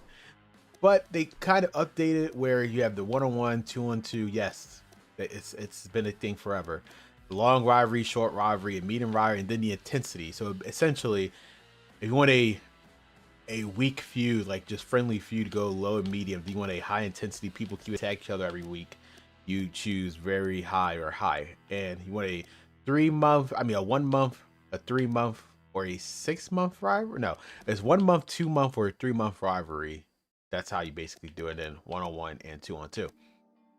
Again, in a vacuum, I have no issue with this, but because of a forced system like this, it takes the because once you've seen them all, you're eventually going to and then like they have it, so we're gonna like simulate a little bit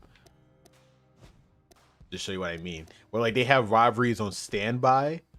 Once one is done, they're gonna have someone on standby as they're slowly building. So I did like that aspect, but once again, it's the linear problem of universe mode, which is universe mode should not be linear. It should be non-linear, in my personal opinion. The power ranking is a new thing, so essentially all 3 of your brands, or however many brands you have on your your universe mode, is now ranked to one universal ranking. So whoever is the top one, they get essentially a 10-point attribute. I know you can't see it on my screen, so 1 second. Boom. 15. And now they also have every superstar has a goal. I believe this game and 2K19, I think, are the only games that had goals. Or maybe 2K19, they took it out. I don't remember. But basically, you can preset everyone's goal, and they will basically try to do that in the universe mode, which I guess I can show you. So, for example, we'll just pick... Yes, I had I have a bunch of alternate tires for people. I know it's crazy. Yeah, I was doing the universe mode. But we'll talk about that. So AJ Styles, for example, right? Again, he has a goal: defend the singles title. You can beat his other goal could be with Baron Corbin. Win match is just similar goal as that. And depending on his situation, but since he's champion, he has limited options, and he isn't recovering from injury, like stuff like. And his goal is basically to defend his United States title. So little stuff like that. I think it's cool. I could do less without the forcing the rivalries and whatnot. And yes, this is the last game to have the ranking system, where anyone could fight for any title, like for the championships, like Brock Lesnar. Everyone is listed. Same thing with the Miz. Everyone is listed, and Brock Lesnar is like nowhere near this title. He is ranked. The hell is Brock Lesnar ranked? All the way at 25. So again, simple stuff like that. He's not worried about the title, but at least he's still a part of contention. That just makes a lot of sense. And then the women's, like I said, all the titles are now updated to their brand specific ones. Like the Raw tag team titles are now red, SmackDowns are blue, all that good stuff. The tag teams at the time was Enzo and Big Cass, Gallows Anderson, the Hardy Boys. Even though they were DLC, Heath Slater, Rhino, the Revival. Yes, the Revival was a thing. Even though they were in 2K17 actually. Rollins and Ambrose, and Sheamus and Cesaro. So again, I just want to jump a month so I can show you like the whole rivalry system. How that plays. If I just even do 3 months, because I just want to see it progress. Hopefully they show it.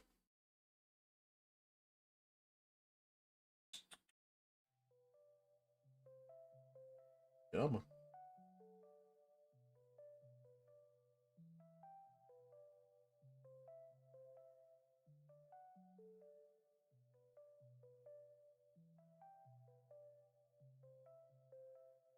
Faster. Almost there. One.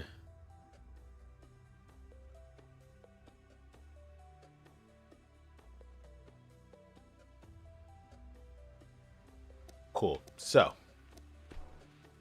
I'm assuming the power rankings. So, for some reason, Jey Uso is now on top and Braun Strowman's gone.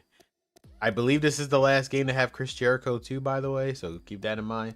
So I get 2K26. It depends on what you want out of the game. If you can accept the fact that you're not going to get the alternate tires of certain superstars that you want, because you got to spend money in My Factory Island, to go for it. If you just want to play a wrestling game, I will say go for 2K26, because it is objectively the best wrestling experience you're going to get in a modern day game. If you can accept the fact that the alternate tires that you probably would want are Persona cars, you're gonna have to pay money for it. Then if you want to ignore that, what I suggest you do, then yes, get 2K26. I'm never gonna tell people not to get 2K26 because that's stupid to me. It is a good wrestling game by any means, but just know 2K's focus is on microtransactions and My Faction in the island. If you think there's been any improvements in universe mode, My GM or whatever, not really. I mean, universe mode they added to draft really doesn't do anything in the grand scheme of things because you edit it yourself. So yeah, outside for pure wrestling, if you want to have a good wrestling thing, so this is what I mean with the rivalries. So yeah, all three of them are very high, and then you have potential. I love Brock Lesnar and Akira Tozawa going at it. It's growing. So once these rivalries end, those will put up. And I actually miss stuff like this. At least you know the upcoming rivalries, but now how it is with 2K22 and onward, it sucks. It sucks. So like you see all this good stuff, they're growing, like they're ready. Like little stuff like this, I appreciate it, even though I don't like the linear aspect of it. But so hopefully one of these, let's see, we're gonna try to see one in action. So Maurice and Emma, right? We're gonna probably play that one unless there's Mickey James. Actually, we're gonna play Mickey James and Sasha just to see what cutscene plays. Just to see what cutscene plays. I don't think I can legally show this because they're gonna think I'm watching the show. So 1 second. I don't think I can legally show that.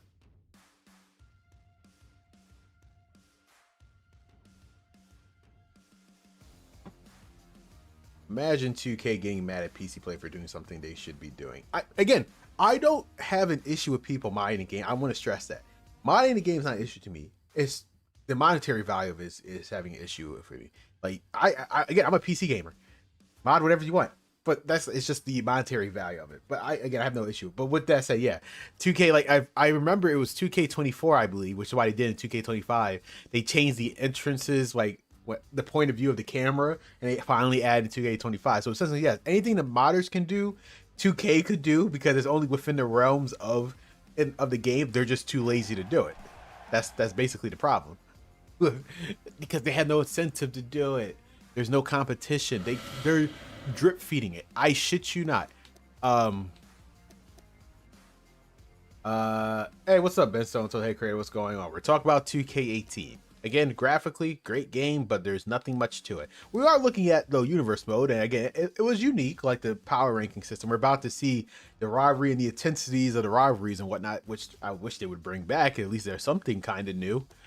Even though they had to find a fine balance of the WWE 12 and the current universe mode system, I wish. So we're just going to play as Sasha and Mickey real quick, because I just want to see how it plays out, the rivalry.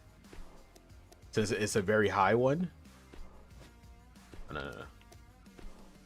We got new tag team champions, it looks like. Tamina. Is there even a Money in the Bank match? I just realized. In the main event, we have Neville. What a lineup. One of them don't look like the other. Now, I'm lying. I'm a huge fan of Akira Tozawa. This is an interesting lineup. Holy, that's a main event right there. Huh. I'm not even mad at it. That's a lineup. That is a lineup. Good stuff. Good stuff. That is definitely a lineup for sure. Let's see. Where am I? Oh, Mickey James, Sasha and Mickey James. We're going to play that. The last game that featured Von Erichs. Yes. Basically, all those legends that were in the DLCs, yeah, after this game, they pretty much started skimping out on that type of stuff. And they just drip feed it back to you in the other games, even though they were already DLC. Who do you think is going to be on the cover of 2K27? I don't know. What's up? Sorry I'm late because I'm ill. No, it's all good, Mustafa. And hopefully you're feeling better.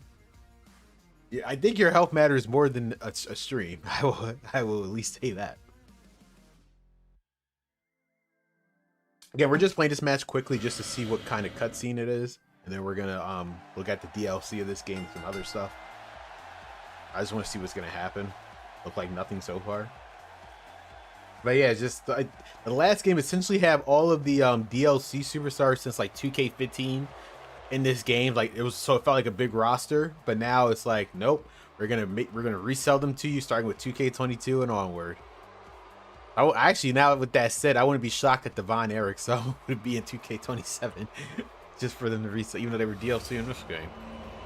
But who am I gonna be on the cover? I mean, I don't know, because normally the cover is the reflection of the year, or just either it's gonna focus on. So here's the thing, like for example, even though Roman was the cover of 2K25, the showcase wasn't really focused on it. It was focused on his family, which still makes sense. But I don't know who had a good year.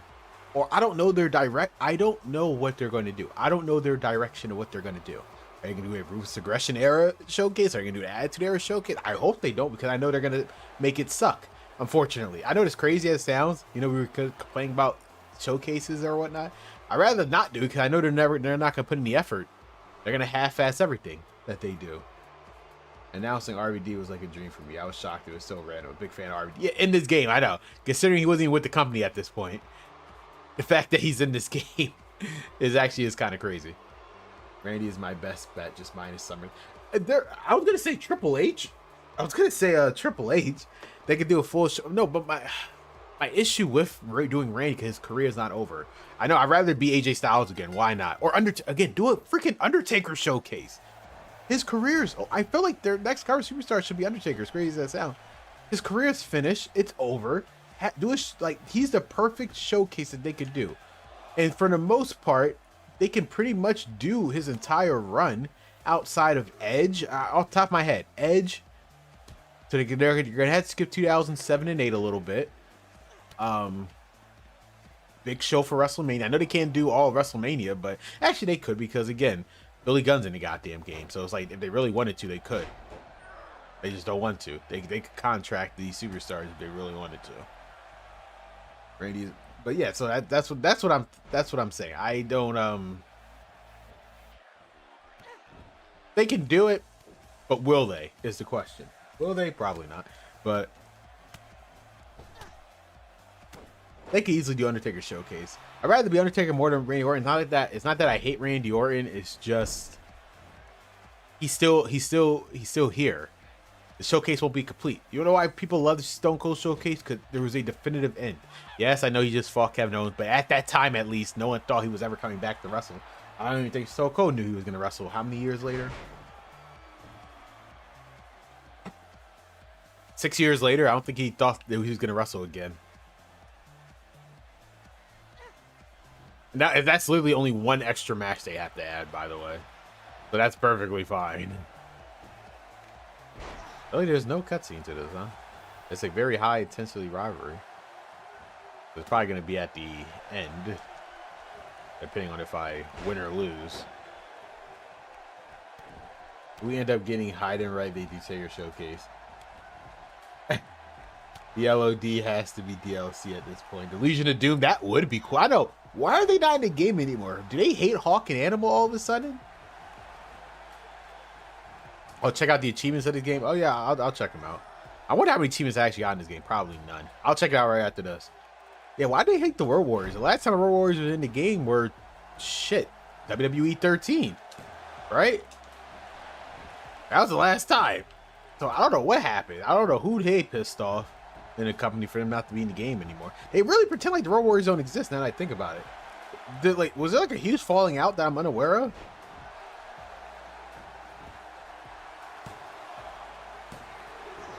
Like, I seriously don't know why they're not in the game.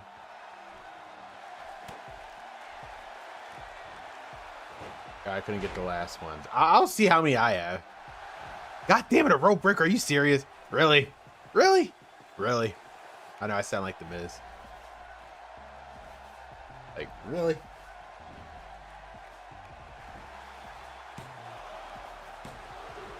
God damn it.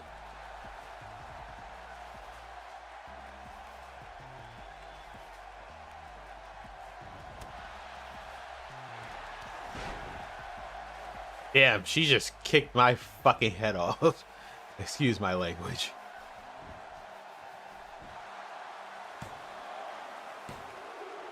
Woof. Again, I like the new pin system because like it's literally all about your flicking of the wrist or flicking the thumbstick. I'm a fan of that.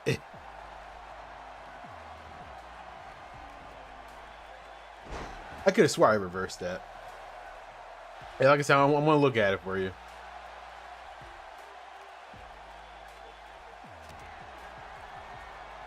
How was that too late? Nah, that's crazy. There's no way that was too late. Come on, rope break. Thank you. Whew.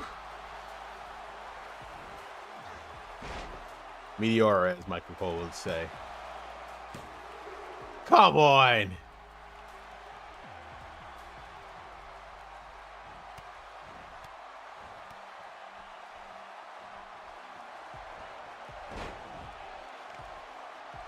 And Mickey James really is not that hurt.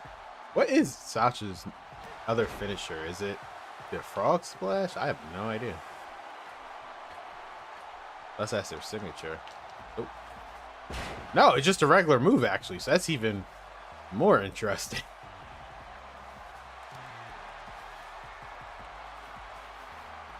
This should do it.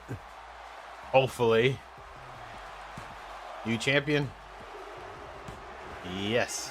I just want to see if there's a cutscene. Otherwise, I don't see the point of this match.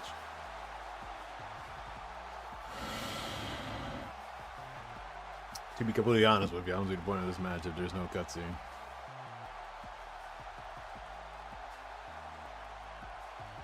Not looking like it. Or is it?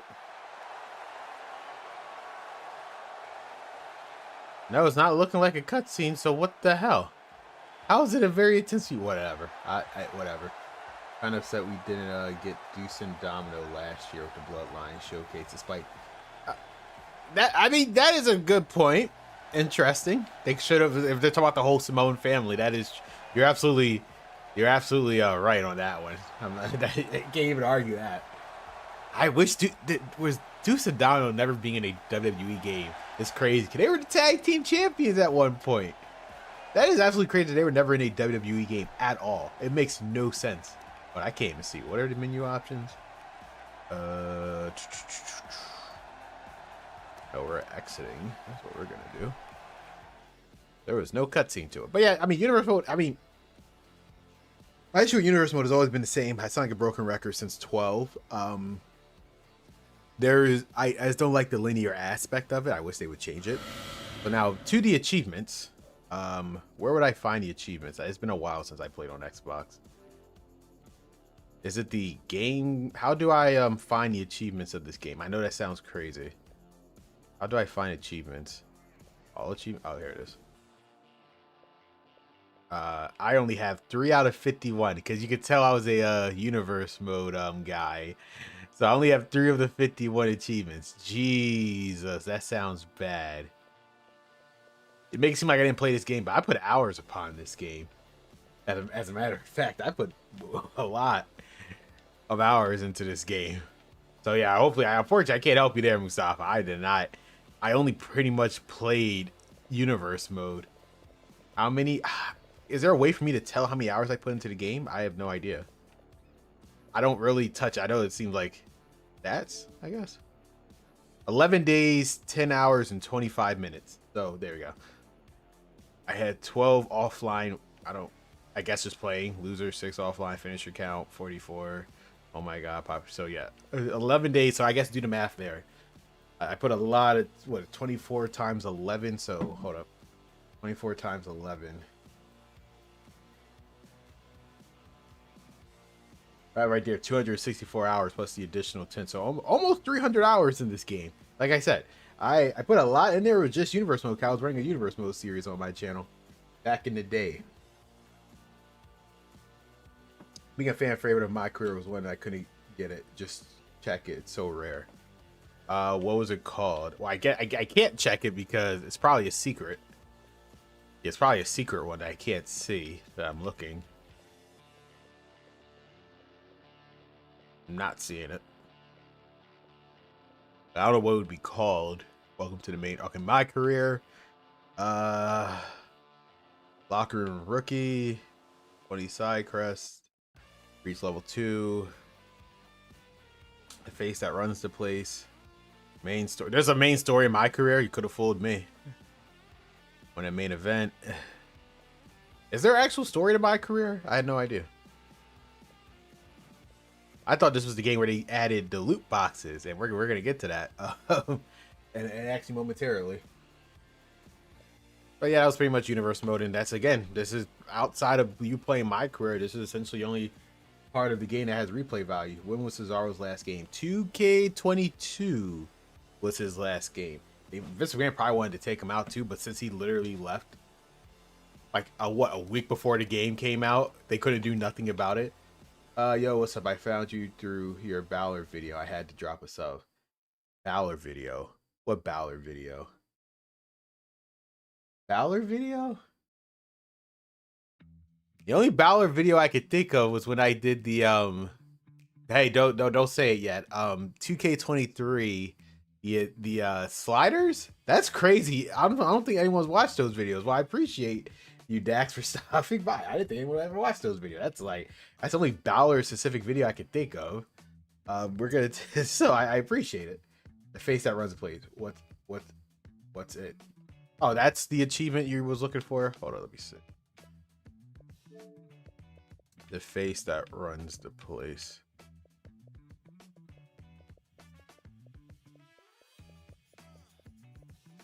Reach level 10 on a career track. Oh. I have no idea what that means. Again, I never touched my player before. I just did not care about it. 2K19 is my career. I definitely touched. How are you feeling about 2K26? Since you're new here, it will sound new information to you, but everyone else, I'm going to sound like a broken record. It's pretty much. Let me just put on a match so I can go on a little rant. We'll just do a in the background, a 6-man Hell in a Cell. No. So we can just have this conversation. And then we're going to talk about the DLC of this game. Then we're going to look at my player. Again, there's really nothing happening in this game, to be honest with you. 2K17 and 18. Kofi. Oh, damn. Kofi just left, too. Tyler Breeze. Good times. When they were the Fashion Police. Oh, my God. Such good. SmackDown was such good shit. Ah, SmackDown. SmackDown Live was so good. Yes, the modern day Maharaja, the Jinder Mahal, and then you have Dean Ambrose. Like, God, SmackDown. What happened? What happened? All right, I'm about to answer your question in a second, Dax, because I just want to put something in the background. That's what some semblance of gameplay playing. I want people to come in here wondering like what the hell is going on in this stream. We'll just do Hell in a Cell 16. Doesn't really. So yeah, 2K26. Again, I think is the best gameplay of all time. The ringside pass is. They could have done so much more. Ringside pass is like they don't know who to listen. I don't know who's in charge of ringside pass. I don't know who decides what's in the ringside pass. Whoever is deciding it needs to be fired because I don't think they understand. I don't know where they get this crazy idea that people who have the ringside pass, the rewards that they want are my faction and island stuff. It boggles the mind. My career was a walking simulator. I have no idea. I guess we'll play that next in a second after we look at the DLC. I have a lot to talk about with the DLC. But yeah, the answer is 2K26. It's the best gameplay of all time. They added a bunch of like Well, this is 2K being 2K. They drip feeded gameplay features that should have been in the game already, but by this point, 2K26 is essentially the perfect wrestling game in terms of simulation. Probably best simulation we're gonna get. There's still arcade elements, but it doesn't take away the simulation aspect. I'm more of a simulation guy. That's why I love stuff like 2K19, and even back in the day games like SmackDown Raw 2006 all the way to SmackDown Raw 2011. Even though they were kind of being kind of wacky there, but still. But it's the best we're going to get. It's just the issue with 2K26 is the same issue which I'm going to talk about in 2K25 in our finale stream on Monday. Is you say probably AI is in charge of Battle Pass. I wouldn't be shocked at this point. Their priorities are focused on two modes that the main audience that are buying this game could give two fucks about. Yes, I'm aware that people play Supercard, but I can assure you, almost assure you, the majority of people that play Supercard are not the same people who buy these games every year. I'm not saying that they don't overlap. So it's sort of like microtransaction, that's for them. Again, I would have no issue with my faction and the island if it was in a completely separate game, like All Stars or whatever. But by putting this mode in a game that does never needed to be in there, their priorities, stuff like Universe Mode will never get updated. Stuff like My GM, they just do barely stuff, and stuff that should have been back in the game forever, which isn't. Cough, cough, create a story should be in the game, but it's not because their focuses are just on. We have same interests since 2K22, or dare I say 2K17. Same animation since 2K17. As I showed you, Elimination Chamber entrances are the same ones since 2K18 right here. They haven't been updated. Matches that should have been in the game, like case in point, we're in how many years into it? It's been like almost 4 years. Where's the Iron Survivor? Where the hell is it? We could do 5-man matches in the game. Why is this? Whatever. We could do Iron Survivor. Where's Iron Survivor? Where's the Championship Scramble? Like stuff like that just pisses me off because like simple match that could be in the game, but their priorities are just messed up. 26 have been super glitchy for me. It's got a well. First of all, what system are you on? Because I'm on PC and I don't have an issue. I feel like most of the glitches come from console. From what I understand, most of the glitches come from console. I'm on PC and I never from the hours I played of the game. Actually, I can tell you how many hours I played the game. Hopefully my system doesn't cut off. I'm opening up my Steam right now as we're going through this. 1 second. The hours I played on this, I'm on PS5. Again, I'm not saying PC never had any issues, but I have yet to counter any bug that is like game breaking. Like this game is unplayable. So I put in about 28 hours of 29 hours of 2K26, and I have not encountered any game breaking bugs that people are dealing with on like Xbox Series S and X and PS5. So that's just me. So I unfortunately can't help you on that one. It's a playable game, but it's just like it's hard to have fun with it when most of the priorities are in modes that I'm never going to touch. And the Battle Pass could be so much better because I play games like Master Duel and Pokemon Unite, and like they do the Battle Pass perfectly. It doesn't affect the actual game. They're literally just add-ons. Instead of hiding Obafemi with his hair down with tier 40, well, I just can't. 2K26, the best gameplay of all time. I don't think so. It might be the best 2K game, but no. Let me rephrase that. It's the best gameplay that we're going to get. And they're not going to go back into the days of 2K19 or like SmackDown or Raw 2006. As of right now, because again, the direction, you have to understand, Visual Concepts has no idea how Yuke's made their engine. They made their engine with 2K22 from the ground up by still using other animations. So we're never going to get the Yuke's stuff from 2K19. Obviously not. Because they're still doing the stupid fighting stances. But in terms of like, this is the best we're going to get. And but I do agree, because the one thing that they have over Yuke's is these tendency sliders and AI sliders. Those are game changers, and you can thank Brian Williams for that, since he did work with them during THQ when Yuke's was still around making the games. The AI tendency sliders, even though not a lot of people talk about them, it's only like the hardcores of the hardcores. That's why I said in terms of wrestling games, if you tweak up those AI sliders and whatnot, you're gonna get a good game. So I'll be on the main menu and button hit themselves and takes me things I don't want to do. As I said, I've never had an issue with it on PC. It seems like a lot of the glitches are on the PS5 and Xbox Series S and X.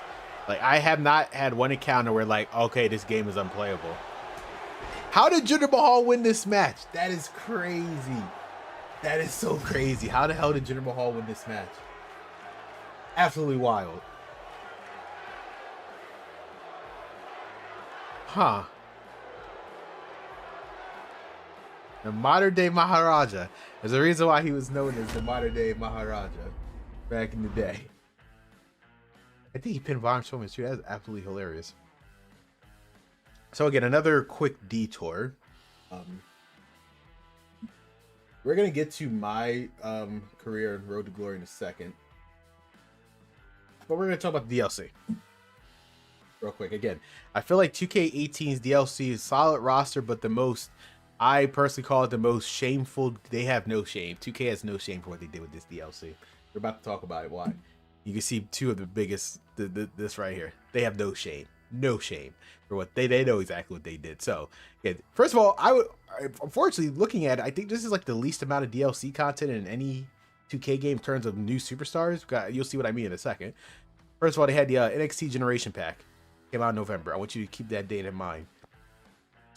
Luckily, they didn't call it Future Stars Pack. I think they gave up on that name because it kept getting released. I know people didn't get released back then, but just maybe they had the foresight to realize a lot of people were going to get released. You have Aleister Black, Drew McIntyre, Elias, Lars Sullivan, and Ruby Riott. By the time this game came out, I believe Ruby Riott was already on the main roster as well as Elias. So half of these superstars, two of them were already on the main roster. So there we go. I mean, that has nothing to do with that really has nothing to do with 2K. Or was Elias already on? Yeah, Elias was already on the main roster by the time this game came out. So there's that. As well as Ruby Riott just got on the main roster. Drew McIntyre's, I mean, we'll talk. Drew, basically, none of these people should have been, maybe you could argue Aleister and Lars. Drew, Elias, and Ruby should have already been in the game. This is just a perfect example of they have nobody to sell for DLC. Because Drew was back on WrestleMania weekend. So Elias was already there forever. And Ruby Riott also wrestled WrestleMania weekend. They should have already been in the game. They could argue they didn't have the star power, but then you had like people like Johnny Gargano and Tommaso Ciampa there. And it's like they wrestled on that they wrestled on the show, and it's like they're in the game, but not Ruby Riott, who was literally on the show. That same show that Tommaso and Johnny Gargano was on. Like I said, this doesn't make any sense to me. Hey, creator, in your mind, if WCW had NWO, WWE had DX, what would ECW have in terms of a big faction? Was there really a big faction in ECW? The only big faction off the top of my head is really the Dudleys. I mean, I don't like. ECW wasn't really faction based if you really think about it. Yeah, tag teams, don't get me wrong. I'm really trying to think.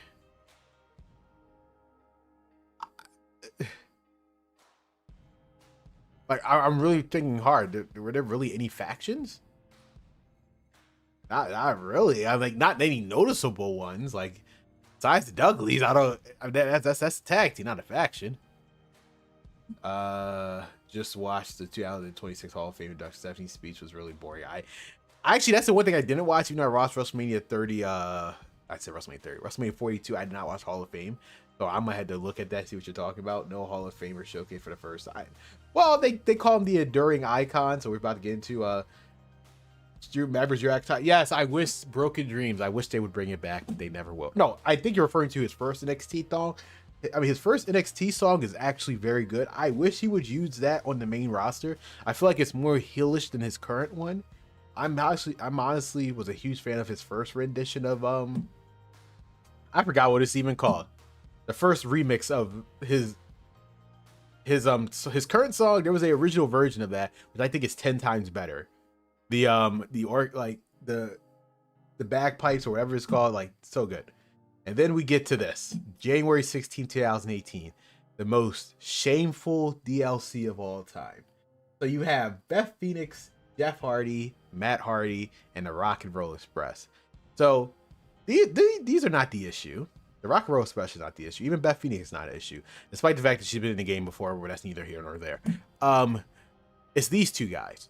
So, in case you don't know, this game came out in 2017. The Hardy Boys returned to WWE in 2017 at WrestleMania, at WrestleMania 33. Yet, it wouldn't be until January until you could actually play as these stars. They purposely kept them out the game. Just to sell you them as DLC because they had nobody else to sell. Again, it doesn't take that long. So if you're wondering the development time, it takes about 3 months. And even though they never officially say it, it takes about 3 months for them to have a superstar scan, movesets, all that good stuff. And we're going to look at the DLC post 2K22 to show you what I mean, where it takes about a 3-month time. Or Dan House is a perfect example. He just showed up in February. He's going to be DLC for 2K26. It does not take that long. To scan these people in the game. This was so shameless. Like, they know how popular. This is a perfect example of using fans good. What is the word I'm looking for? They're just using fans' goodwill. The Hardys came back at WrestleMania. There is zero excuse why they were not in the game, and yet they were DLC, but you couldn't play them until the following year. I just unbelievable. And what's worse is by the time the DLC came out, Jeff Hardy was injured and it was just Matt Hardy about to be his broken gimmick. It's like, so even when they came out, both of these guys were outdated. Well, Jeff Hardy was injured, but Matt Hardy was about to become his broken gimmick, so that's even worse. They should have been already in the game. It was bad. It was bad. Like, they should have swapped it. At least I think they just swapped the dates.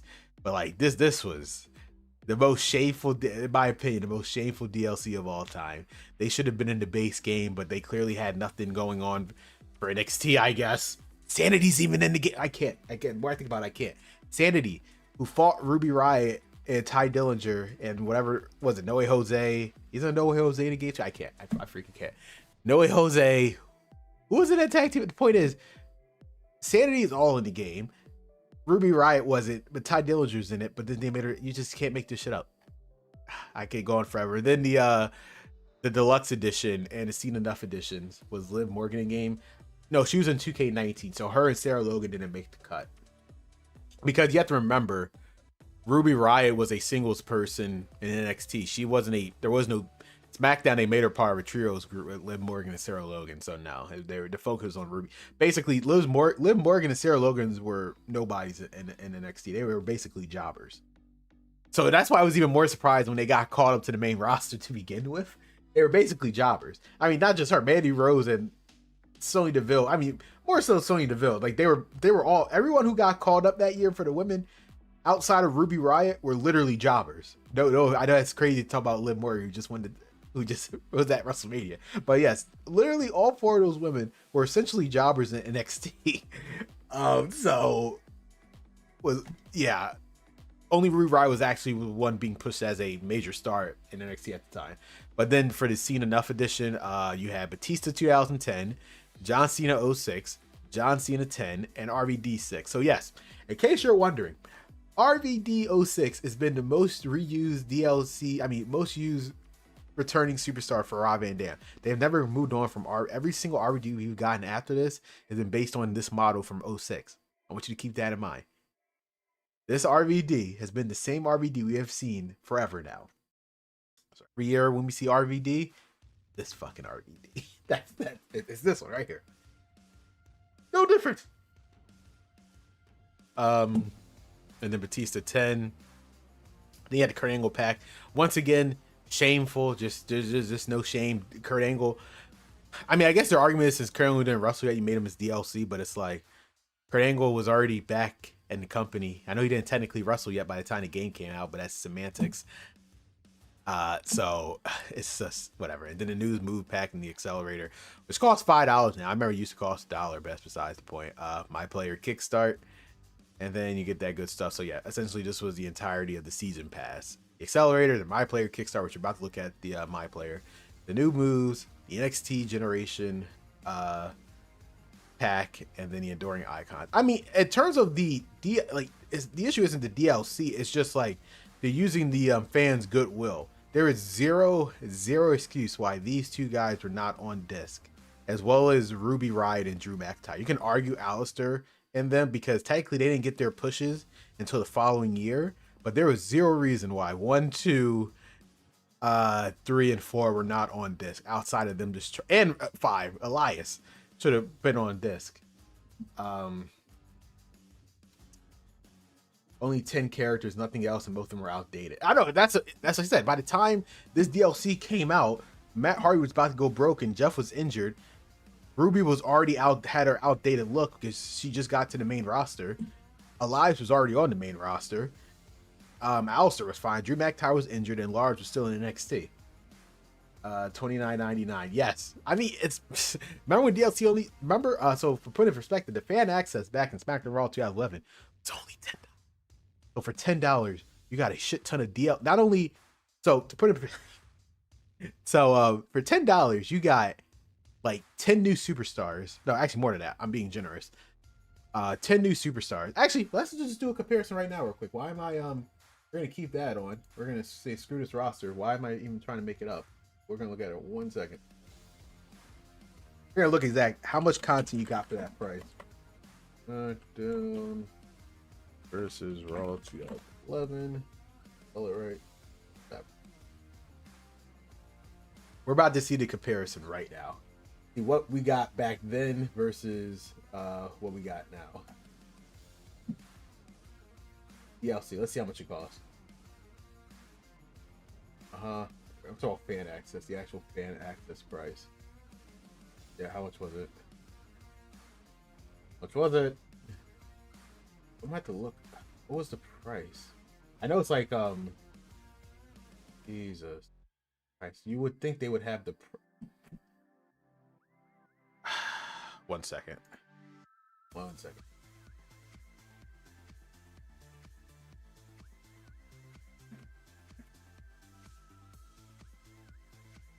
Yeah, so I wasn't crazy. Per Engadget, so I'm assuming they didn't make this up. 1 second. Per Engadget, the SmackDown vs. Raw 2011 DLC fan access was a whopping $9.99, which was the network price back then. So for $9.99, you got the following. Let's see how many superstars we got. 1, 2, 3, 4, 5, 6, 7, 8, 9. Oh, that's not even counting. Hold up. That's not counting y'all 10, 11, plus 2 arenas, WCW and NXT. That count late, yeah. WCW and NXT. So you got 2 arenas. How many superstars total?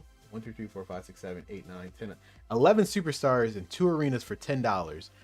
For the whopping price of $30, you only got 10 superstars, no new arenas. News move pack, which came with the new superstars anyway, so why even sell that as a separate thing? A My Player Kickstart for those who like that, and the accelerator. The accelerator was literally only $1.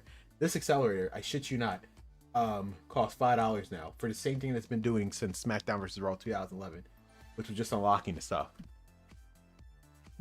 Was there a inflation of unlocking content or something? Like, it's digital. What are we doing here, 2K? How did this somehow go up in value? Please tell me. It's just you're just hitting the unlock button of unlocking everything. Somehow it was a 400% price increase. Like, what are we doing? ECW had Dudley's and East Originals and Blue Mini and oh, you're talking about, well, I guess the Blue World Order. I guess is one faction of what you were what you meant.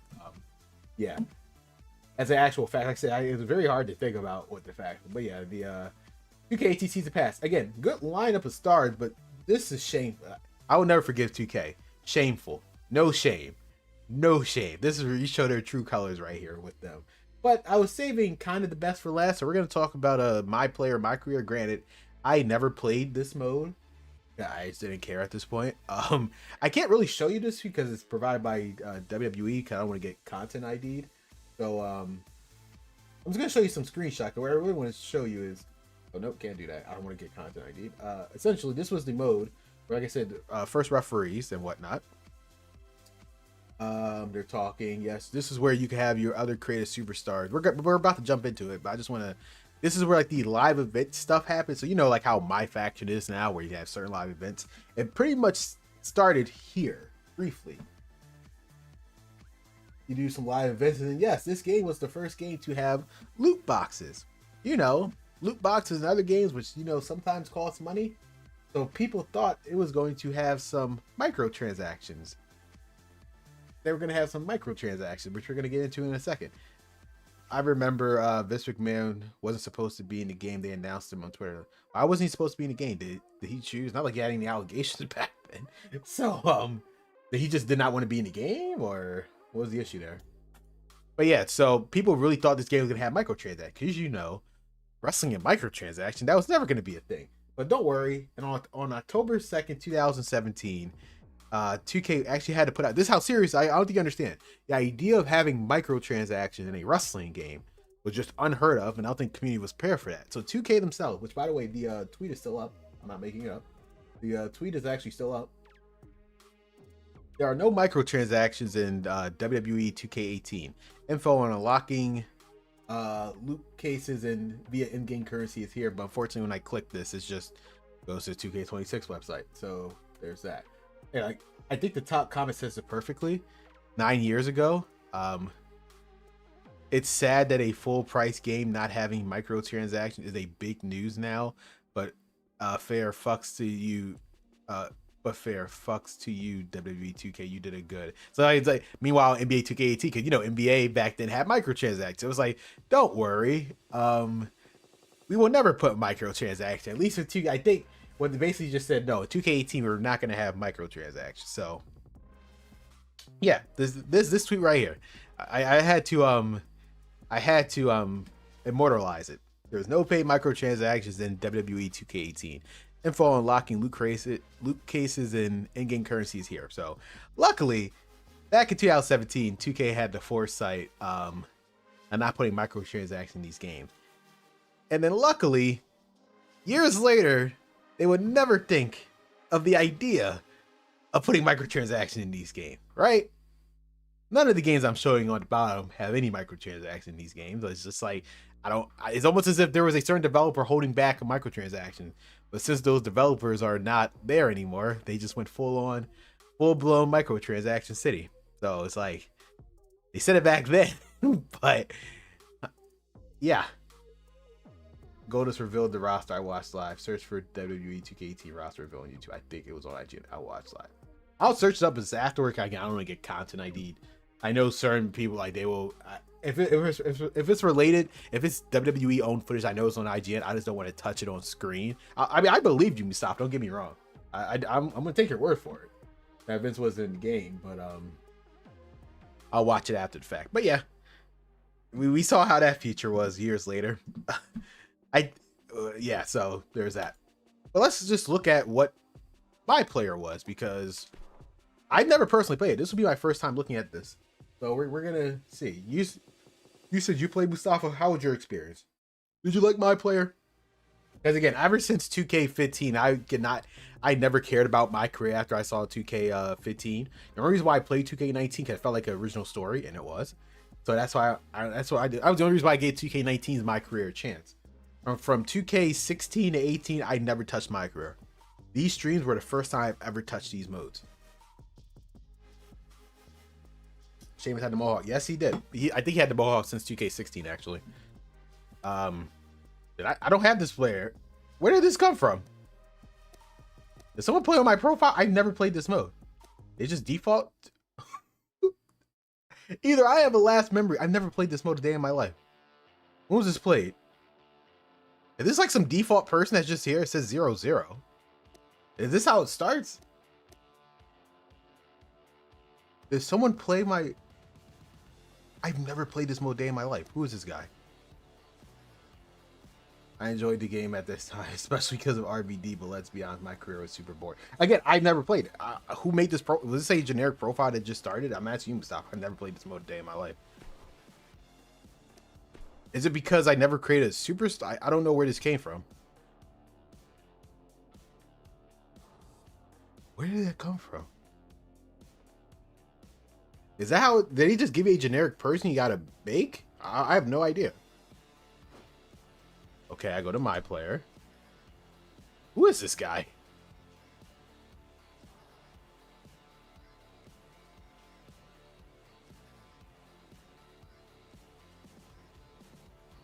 I thought it. I have no idea how my player starts. Now I'm so confused. Yeah, I don't know what that was. Now, we're just gonna do someone generic. I don't know who that was. Did someone call my profile? That was so strange. I've never touched this mode.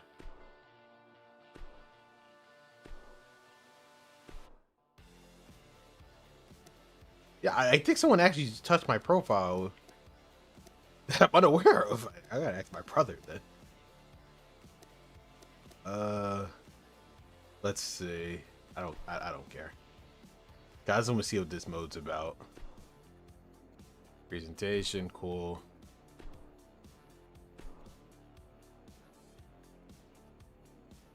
All right, let's see. And again, this was the loot. So how does the loot box system work? Does it even still work? Because there's no online. How does that work? There's so many questions. I guess I'm about to find out in this first sitting. We're not going to be here for long, but I just want to see how this introduction is. I think you said this is the one that walks around. So I'm very curious. They revealed the roster weekly on IGN with 40 to 50 superstars each week. I think I remember. Was this the one with Rusev? If this is the one with Rusev and Lana, they were like speaking. Like they were just talking like in some weird spot. I remember the roster reveal. I just don't remember Vince McMahon being a roster reveal at the last second. That's the one you're talking about. I 100% know what you're talking about. If that was a 2K18 roster where it was like Rusev and Lana talking. I think I know what you're talking about, Mustafa. You have unspent attribute points because I've had the My Player Kickstarter. Okay. Road to Glory, which you can't. Isn't that crazy how they have a whole game mode dedicated you can't touch anymore because it's connected to online? The problems of it being online, you can't even touch it anymore. Upgrades. I guess we'll update my superstar because I have the points for it.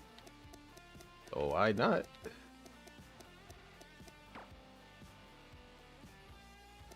Only affect my career. I mean, I can't even play Road to Glory. They're saying it won't affect Road to Glory. Bro, I can't even play Road to Glory.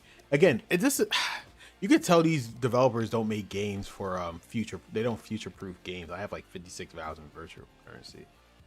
I guess we can add this stuff to them.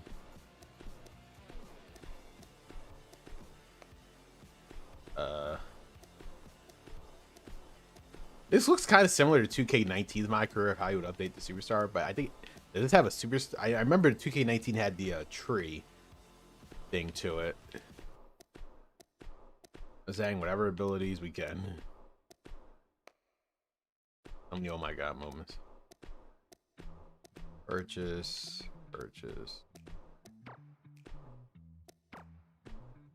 Okay.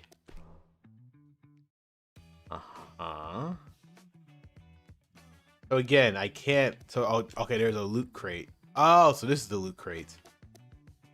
I could have just bought this, but I didn't. Huh? Funny how that works. You can edit My Player. You can adjust the look, so that's just adjusting your superstar. Okay, whatever. YouTube posted and removed wrestlers including McMahon. You can still check on it. Okay, I'll check it. But no, I just want to make sure. Was that the one you were talking about where I want to make sure we're both on the same page. That's the one with Rusev and Lana, right?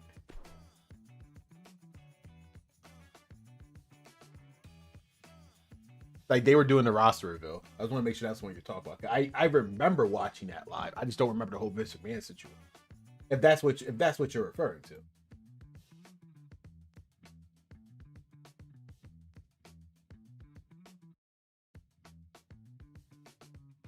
All right, so yeah, let's just see what this is about. Oh, yeah, we forgot to look at the soundtrack of this game. I guess we're gonna look at the soundtrack in a little. Just seeing what the first rodeo with this is. Yes, there is a soundtrack. I don't remember the songs that were in here. We're gonna look at it. It was curated by The Rock. Who'd have thought?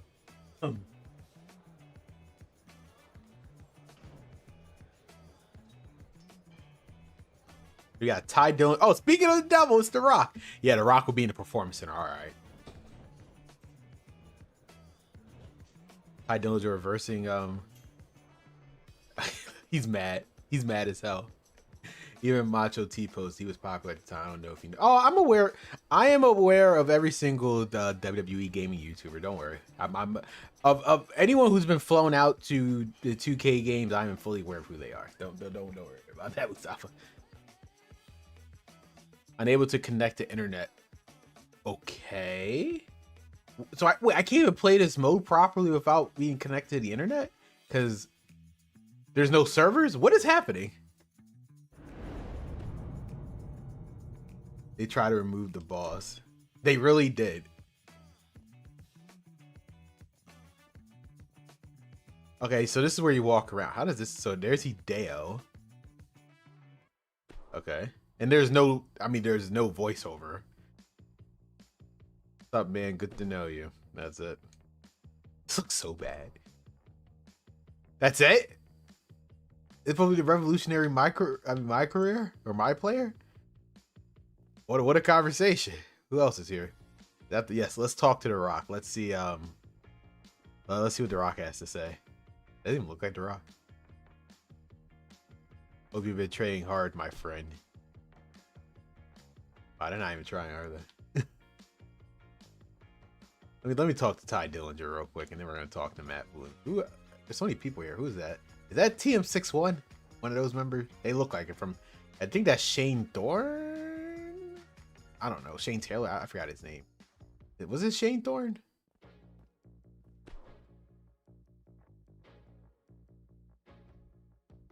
Welcome to the start of the rest of your life. Sounds dramatic when you phrase it that way. And this really was the extent. I can see why people said this was boring. Is really the extent of the dialogue with this? Is there an actual story to this mode, Mustafa? I see No Way Jose. Why the hell is The Rock here?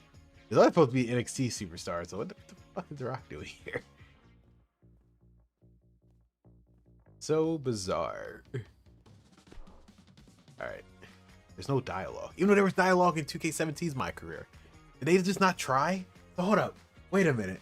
They didn't have showcase. Was there nothing in the budget for talking? Uh-huh.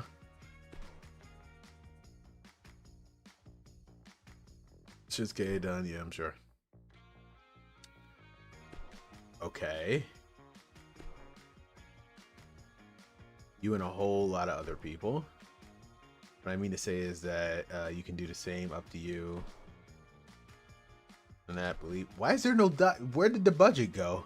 Last year there was My Career they had voiceover. I swear they did. I remember hearing his voice. Unless that was 2K16, I'm misremembering. No, it was definitely 2K17 as well. Man, this sucks. So what were they doing? I'm like so confused. True enough. But wait, I've been here before.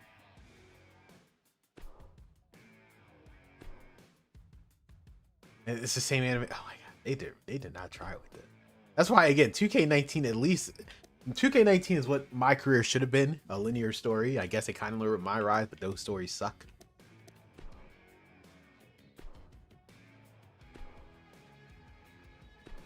So hold up, with no money for a showcase, they could have put all the money into My Career in universe mode, but there's no voice acting.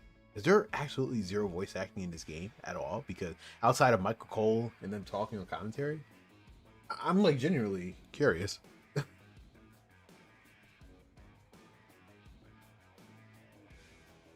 What am I supposed to do?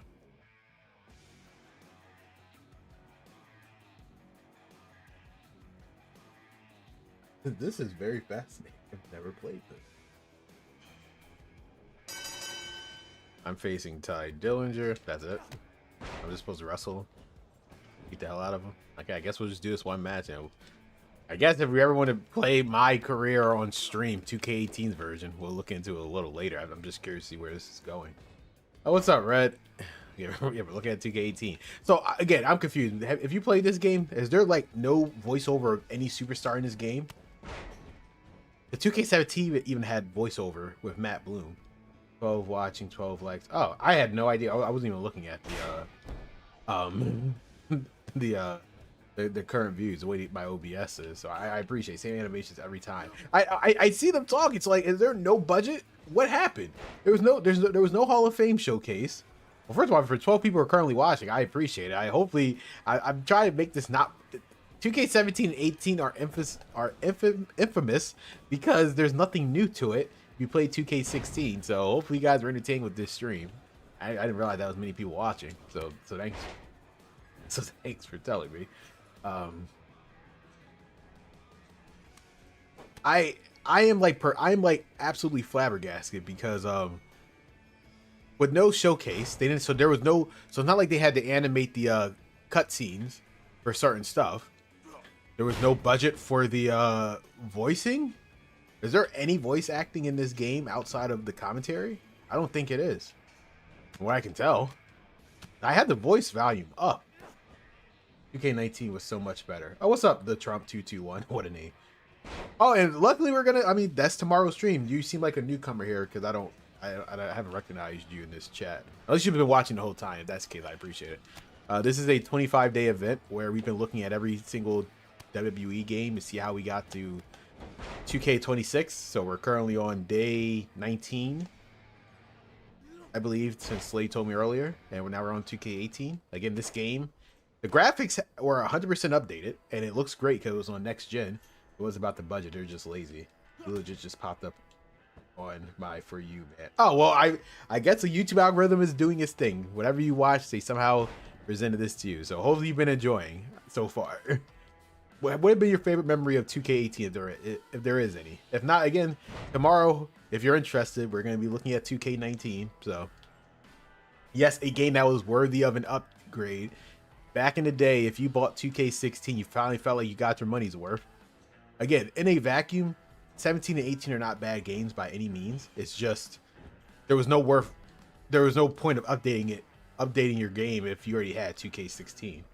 These games are just there. There's nothing to them. It didn't help that they took out Showcase.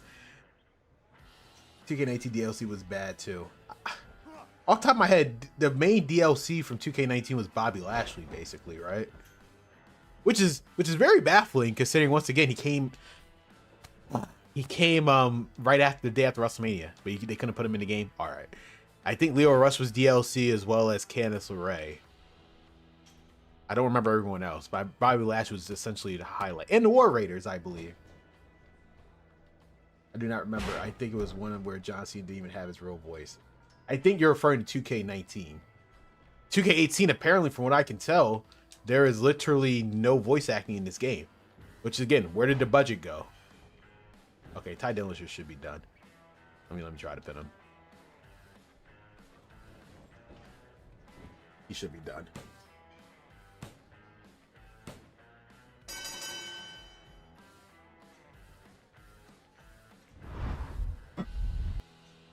Oh shit, that was 19. I might have been 19. No, and 19 is, I would say, is the best. It's so sad that the last game developed by Yuke's had the best My Career. They tried for like 5 years at this point. The last good My Career was the one that ended on Yuke's. I feel like Yuke's knew that was their last game. We didn't know it. Yuke's knew that was the last game, but they wanted to make sure they had on their portfolio. We did not coast on this final game. We want to make it the best game possible. So that's what they did. All right, I just want to see what this next cutscene is. I have no idea what's going on. Very good stuff. Haven't lost your... Okay. Why is there no voice acting? They took the effort of doing the walking around, but there's no voice acting? Even when... This is what I'm talking about. Honestly, not really fucked with My Career since 2009. Again, it's called My Rise. I personally think the only good My Rise, in my opinion, was 2K25's My Rise. I have not really been a fan of them since they came out. 2K22 was unfortunately gutted because of the releases, especially because of Bray Wyatt, which we'll get into once we get to 2K22. But yeah, I have not been a fan of My Rise at all. Except 2K25 is the only interesting one to me. I feel like I felt like a good story. worth playing, but the other ones I was not a fan of. So I don't see what's going on here. They removed legends in 2K19 like Henry, Rikishi, and RVD. I was so disappointed. I guess at the time RVD was a one-off for them for this game. That's why he was in the special edition, but they removed Henry. That's weird. It's not like Mark Henry left the company. He wasn't even AEW wasn't a thing yet, so he might have got. Did Mark Henry like officially lead the company back then? I don't think he did. Rikishi's always 50-50 though, so I'm not shocked by that. Okay, oh my god, we're not doing promos. All right, we're done here. We are done here. No, sir. I'm not gonna bore you guys with that. We saw in 2K17. The promo engine is a perfect example of idea good on paper, no execution. But here's the thing. I mean, poor execution. With no showcase, you would think they had the budget to have a little bit of superstars to do their voicing. Honestly, not really. Okay, we're getting out of here. So just one more thing I'm going to look at. I mean, a few more things that I forgot to mention. The soundtrack of this game. Oh, let's just take that off. The soundtrack, which was curated by The Rock, of all people, who wasn't really involved with the company back then anyway. So honestly, look at this soundtrack. I think the best. So my top 3 was straight out of the gate. Where is it? Boys in the Hood. And honestly, one bourbon, one scotch, one beer. It was kind of this. It's not really that. It's not really nothing much to this soundtrack. Not gonna lie, nothing much to it. Wasn't as strong as 17 was. They had some good songs, but like again, my favorite. You're not gonna believe me. I'm gonna show you why. My favorite soundtrack of the whole 2K series was actually 2K20. This is despite the game itself. I think it had the best soundtrack. I started to like 2K15 more and more, but 2K20 really I think had the best curated soundtrack of all of the 2K games before 2K20. I mean, like I count 2K20 as the end point of the first half of the 2K series, and 2K22 is the new 2K series. So in terms of the original 2K series, I think 2K20 had the best soundtrack. So what are your guys' favorite song from this? I mean, the Serve. Oh wait, how did I miss the Serve? I guess I never heard this one soundtrack. Down with the Sickness. Never mind. All right, never mind. We got something here. I'm always down with the Sickness. The Serve. I had no idea this song was on here. Huh. I might have to take that back. This one alone might have made 2K18 soundtrack interesting. But that's just again the story of 2K18. But similar to 17. There's in a vacuum. If you've never played 16 in your life, 17 and 18, if we just showed you, are gameplay wise are fine. The graphics of 18 though is very superior to 2K17. So if you had to pick between two, pick 2K18. However, the gameplay is literally the same. They're hyped up. Two biggest highlights of this, their selling points of this game was the updated graphics, which look fine, and the 8-man matches, which were in SmackDown. Just bring it. At a certain point, it's like, what are we doing here? And I feel like again, the frustration of lacking any direction of moving the series forward probably put Yuke at his breaking point, because they decided, you know what? I think we're officially done with this. We're just gonna make one final game, and we're just going to leave the 2K series that we've been developing since the year 2000, the original SmackDown. That's our story for tomorrow, where we look at WWE 2K19, the final game under the original developer Yuke's, and arguably to this day, depending on who you ask, the last time the series got it right. So yeah. But thank you. So everyone who watched, thank you all who watched live. Hold on, search for Remove Star. You'll see McMahon. All right, I'll definitely look it up, Mustafa. Again, I believe you.